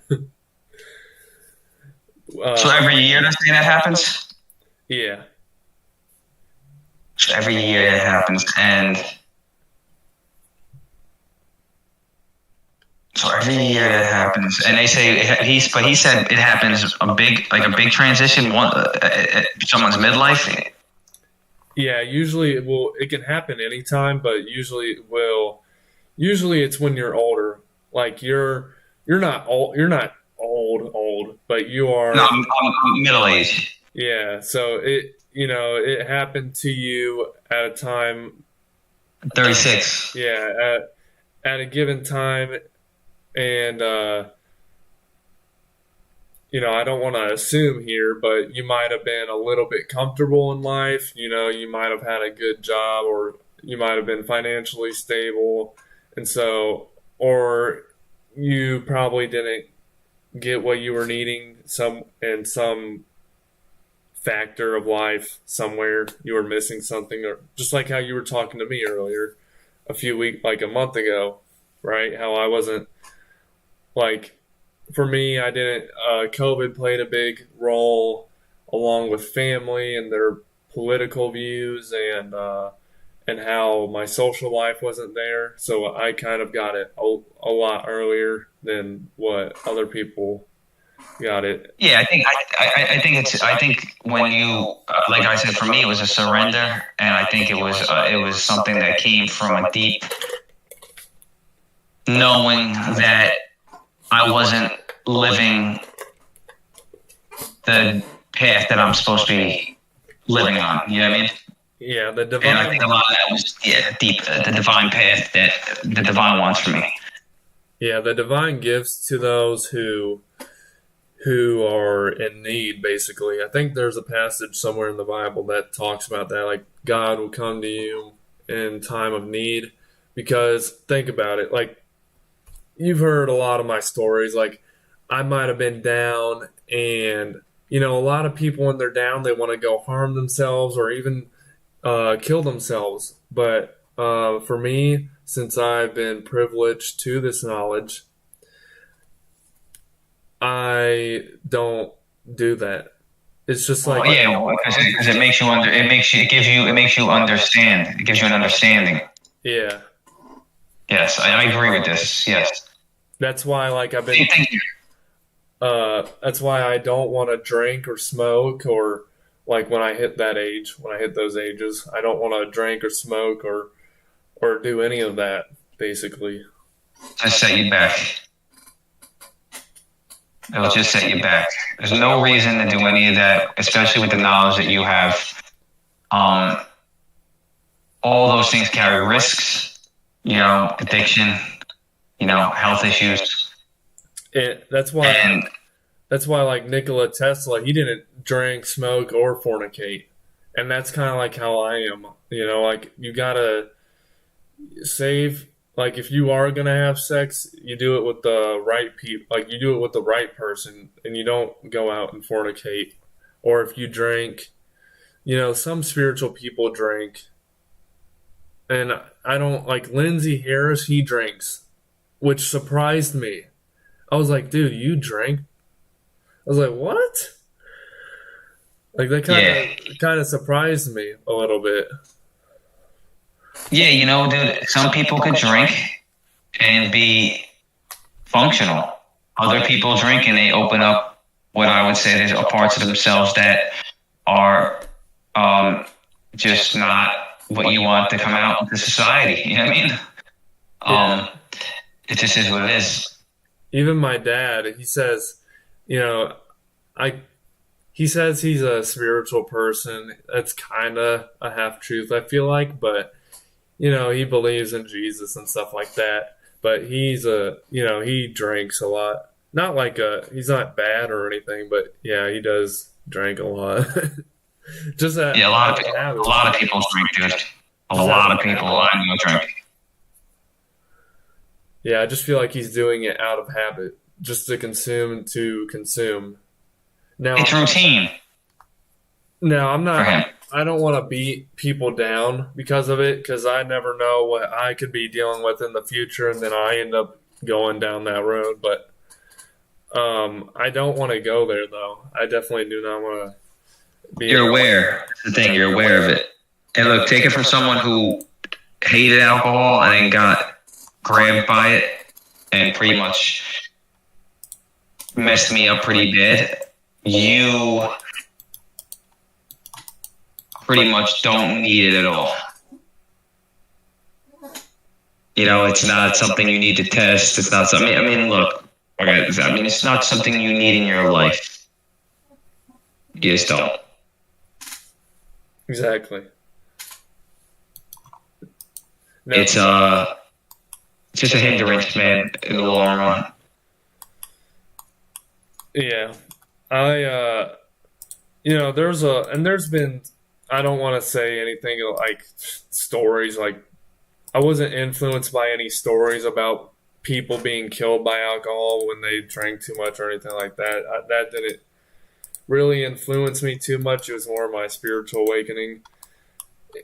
Because I know this is like, that's probably a low account of people dying because of drinking, but like before I graduated high school, they had there was a person who came to the school and her two sons died because, they were stupid and did alcohol basically. And they could have gotten saved if their friends called, the emergency, but they didn't. But that stuff that doesn't really, you got to be careful. But that stuff didn't really, like I already am conscious enough to be careful with what I do. That's why I try to stay away from a lot of foods. The key word right there, you're conscious. You're conscious enough to stay away from certain things. That's the key. When I was younger, I despised alcohol. Destroyed a lot of people in my family's lives, including my mother and father's. So and uncles and other relatives. And I still ended up getting taken in its grasp. And I hated it when I was young. The thing is this, when you mess with any drugs, alcohol, you are playing Russian roulette. You're banking on there not being a bullet in that chamber. But if there is, dude, your life could go on a quick spiral because addiction, and you know what? I was a binge drinking. I had a binge drinking addiction. Like I wasn't drinking every day. I was drinking once or twice a week, but I was drinking in excess till I was hammered. And when you're like that, and you lose, and you just always drinking like that, eventually, dude, it catches up to you, and your ego. When you drink, your ego runs amok. You know what I mean? It takes over. For me, it's just not. It wasn't some. I know people who could drink who are fine. No one's gonna tell me different. Alcohol is like a demon. If you're someone that can have a glass of red wine, it's somewhat good for your heart, like they say. I don't know how true that is, but if it is, okay, it's some grapes, whatever. But the problem is some people can't do that. There are some people are not meant to drink. It just is what it is. Exactly. Nikola Tesla, I think I said something about him just a second ago. He's a good example that I try to be like. Nikola Tesla was great. He ended up in an institution at the end of his life, right? Because they thought he was a psychopath. They robbed all his stuff, stole all his works. And, the guy ended with nothing, and he was a genius, right? Right. Einstein got all the credit for a theory that was never proven. Go figure. And, Einstein, he was like, and Nikola Tesla called Einstein an idiot. And, but Einstein said he was the smartest man, I think, that has ever lived in his lifetime or something like that. Einstein said that Tesla was? Yeah, he was like, interviewers came up to Einstein. He was like, hey, who's the smartest man alive? And he was like, I don't know. You should go ask Nikola Tesla. And then Nikola Tesla gets asked by interviewers. He's like, and he says Einstein was an idiot after that. Like, Yeah, he was an idiot. yeah, you know, and I wonder if Nikola Tesla knew what they were doing. I'm assuming he did. You know, he probably knew that they were blackballing him and that they were pretty much saying, you know what, we're not going to let this stuff get out. They might have came to him and said, listen, your free energy can't be going down here, bro. And he couldn't say nothing about it. Or they just might have kept shunning him. Who knows? They might have just kept sabotaging him. We don't even know, dude. It's weird because I'm surprised he didn't get killed off. You know, like they didn't do something to him. Like that make I don't know. Maybe back then it wasn't as easy to do something like that. Right. But they definitely weren't giving him the support that they gave everyone else, right? Mm. Yeah. It's just what they, you know what, dude, it's like the reality is being created by the subconscious mind and what we absorb consistently, and this is the reality that's coming out because they're consistently giving us this stuff. Once everyone resonates with love, understands that there is a divine God and that we are being guided, the reality will shift into something that is more suitable for everyone. You know, the suffering that is going on in this place is immeasurable, and it shouldn't be happening at this rate. And if the normies in the population cannot see that, you got big problems. And it's time to look in the mirror and really start to correct those problems.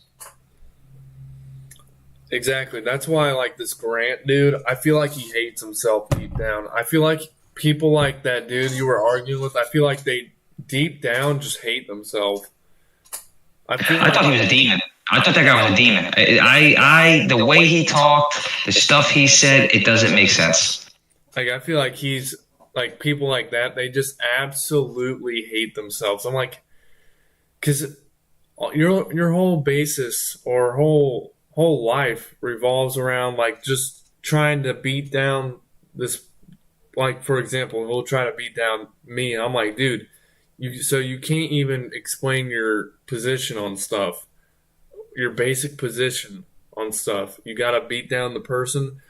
That is just like you must just hate yourself or something, dude, for you to do that.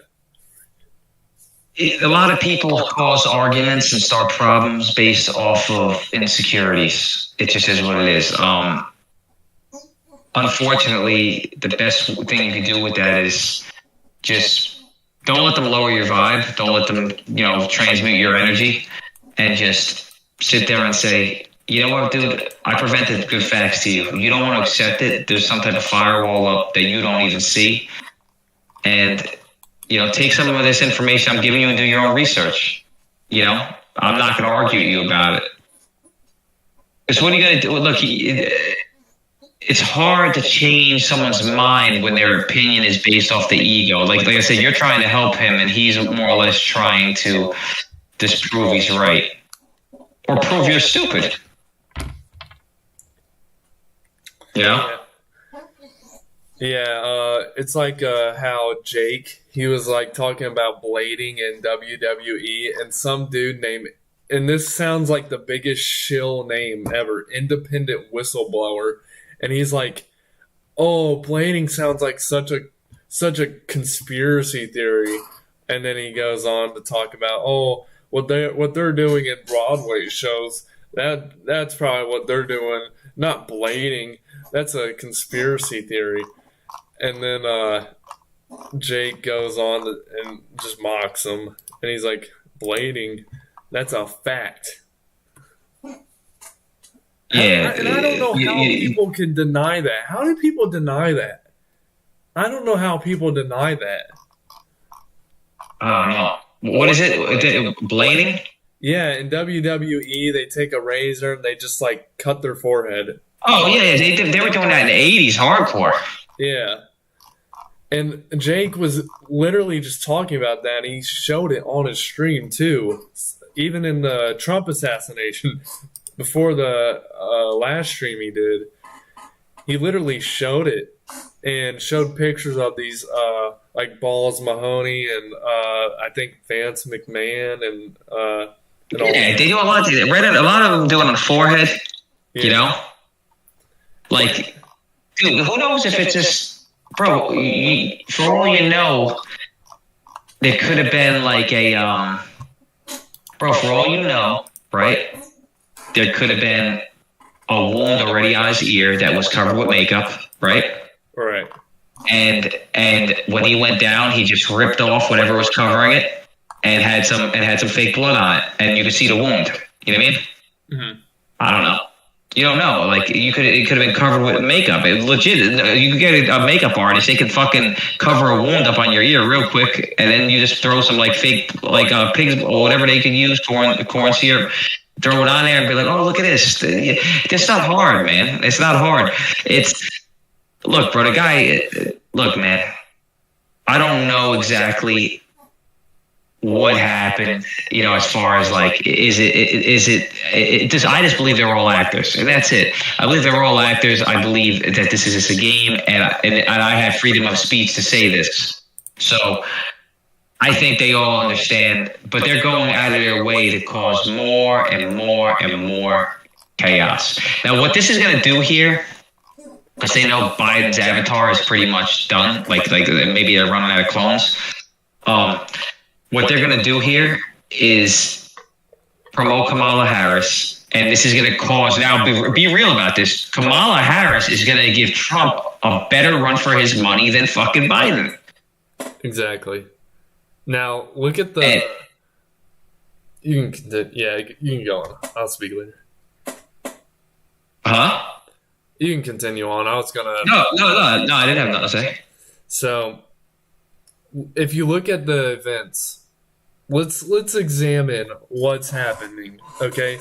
So you got two, in my view, you got these two brainwashed Manchurian candidates who are patsy victims who were brainwashed into doing this, and you know, they might just be fall guys, whatever. Trump's ear, it wasn't shot at all. Yeah, it could be makeup. It could have just been a whatever, right? But the truth is, he didn't get shot. And the stuff that comes out, dude, that picture was by Doug Mills, 9/11 photographer, for George Bush and the 9/11 trade towers. Okay, so now since we established that, what happens a day after? Israeli airstrikes get reported in Syria. What happens a day after that? The RNC happens. And there's a bunch of New World Order symbolism. And then what does Trump do during this time? He picks his vice president, J.D. Vance, who's funded by Planter Teal, who funded him $15 million throughout his career to get there, who's a big key teammate in Operation Warp Speed. And then you have during this time as well, you got, and then Biden drops out, right? Drops out of the president race at a full moon on July 21st, and that's 777. 7 plus 7 plus 7 equals 21, and that forgery. That signature was forged, and they had a fake phone call with Kamala Harris as well, using AI. And then what happens recently? Netanyahu comes out, meets with Congress and stuff like that, and then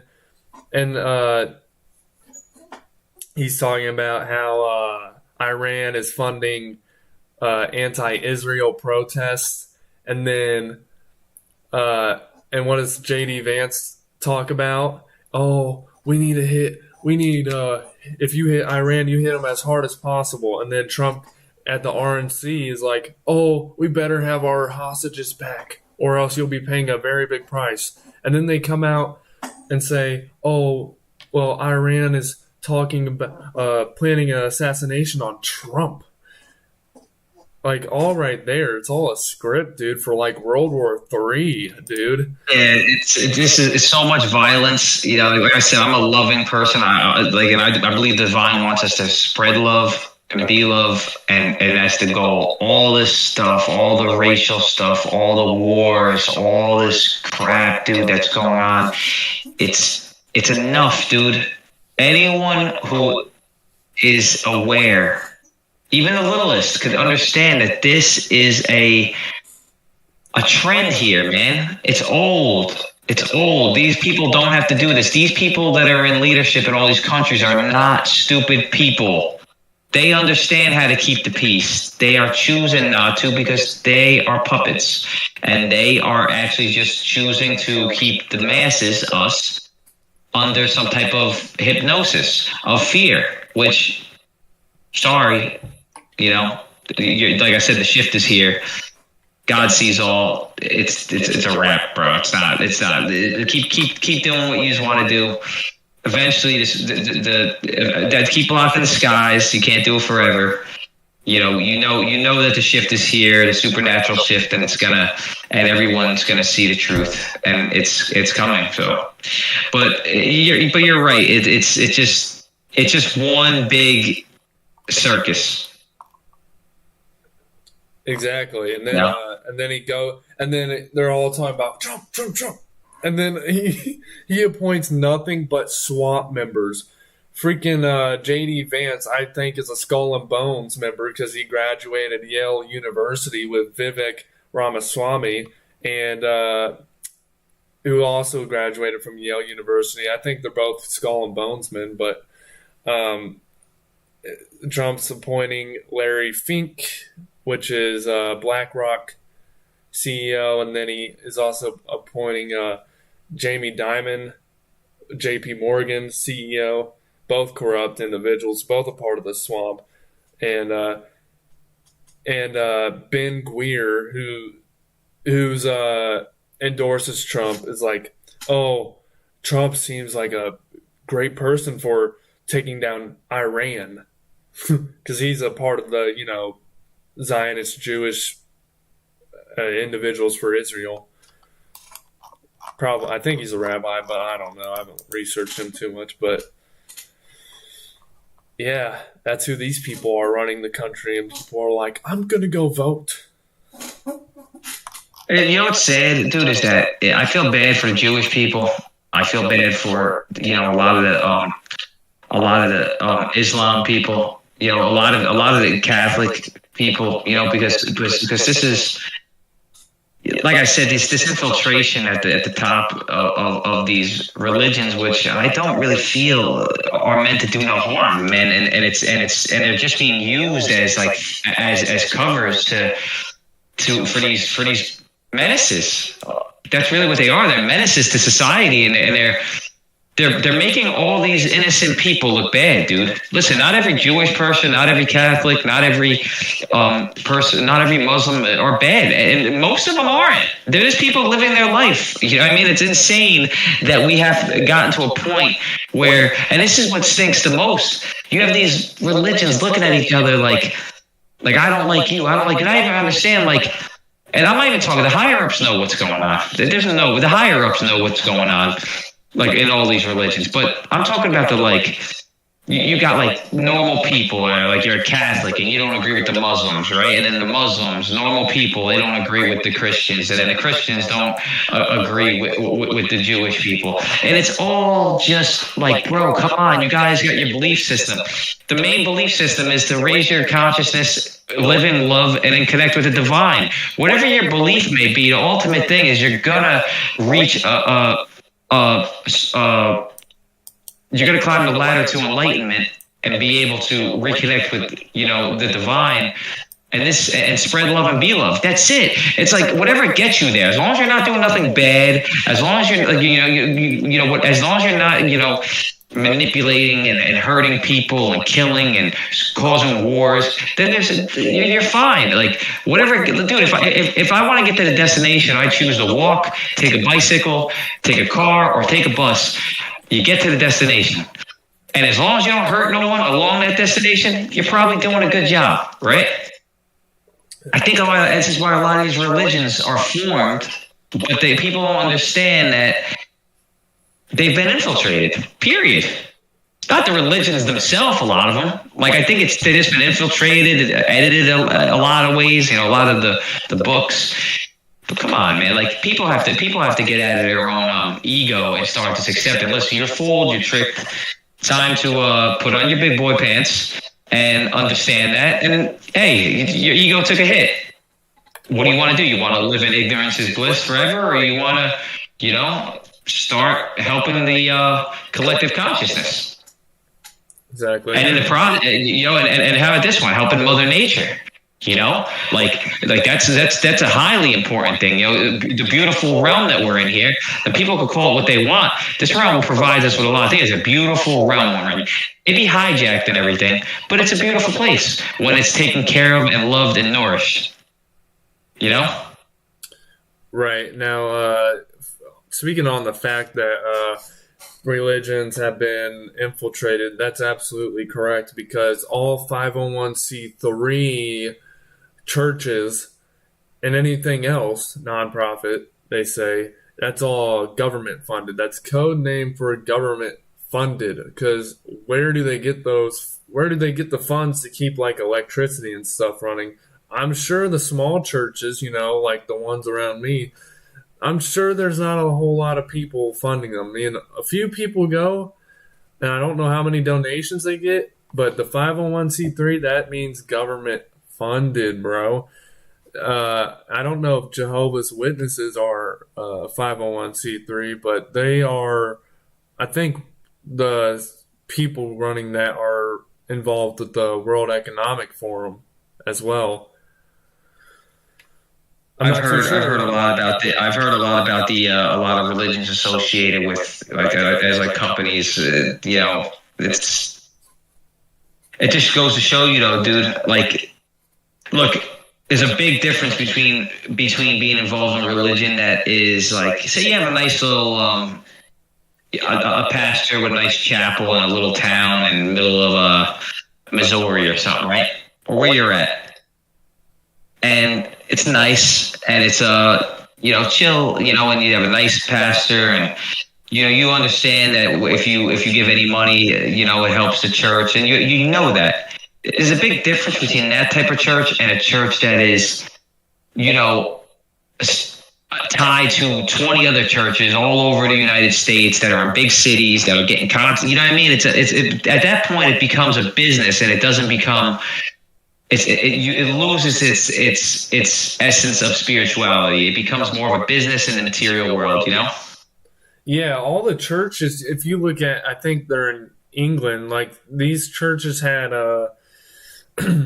frequency designs on their walls. Like these cathedrals had these music. I forget the name of the instrument, but they would play, music, and it would heal you, dude. You'd go to them, and it's like all in Tartaria too.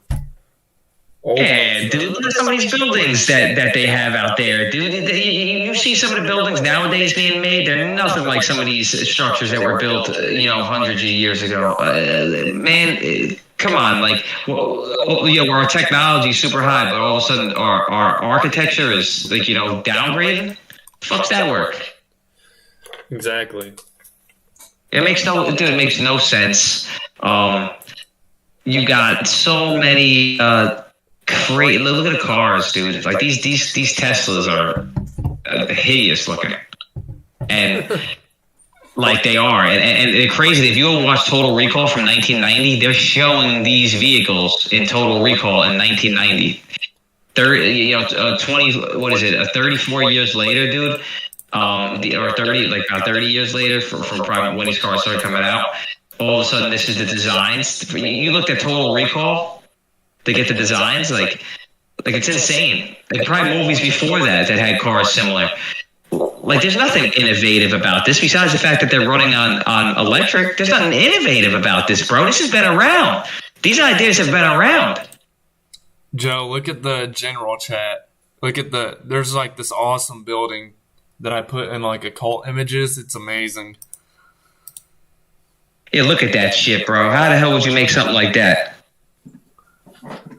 I'm going to show it to the stream. That's a work of art. Were they repairing it? This was in the Dremora server. and I found this amazing. This was in like the Tartaria stuff, but I do not. Other than that, I don't know. Yeah, this. It looks like they're repairing it. It looks like, right? Yeah, it looks like that. It's a beautiful, dude. It's a beautiful. Some of these cathedrals, man, all over the place are beautiful.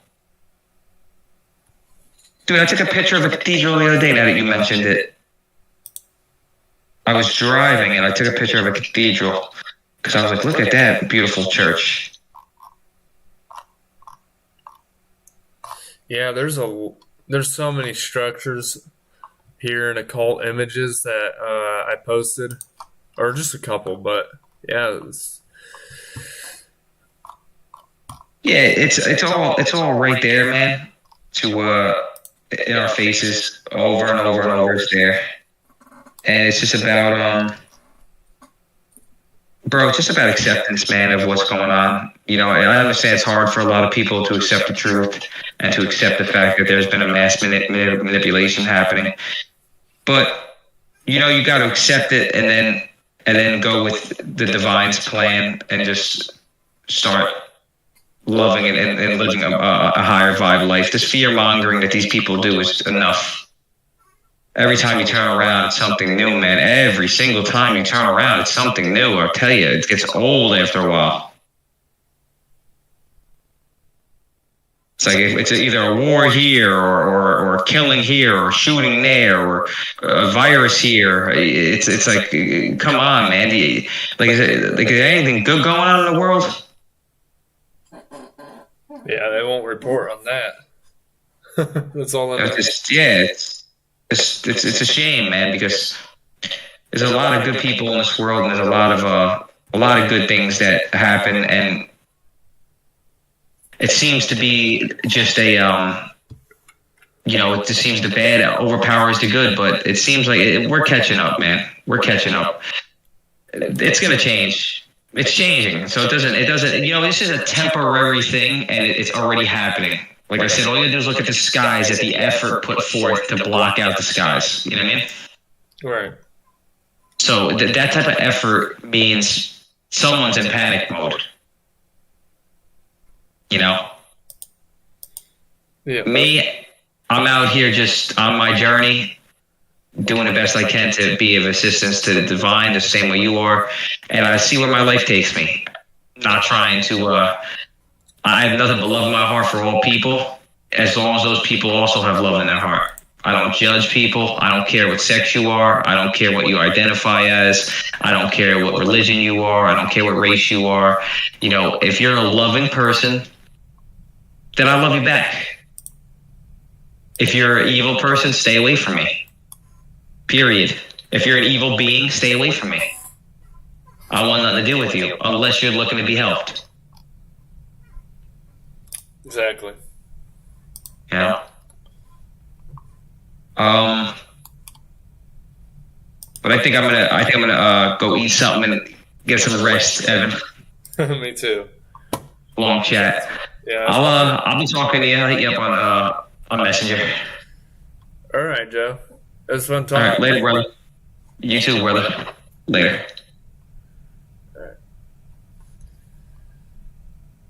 All right, stream. I hope it's probably Joe's grandpa, right? Whatever. But yeah, pretty good stream, pretty good talk, and everything in here. I want to say I was joking about, kidding about, lying about.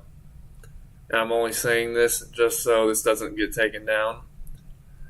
And yeah, this was all for entertainment and comedy purposes. So yeah, I hope you all enjoyed the stream. And I'll catch y'all later.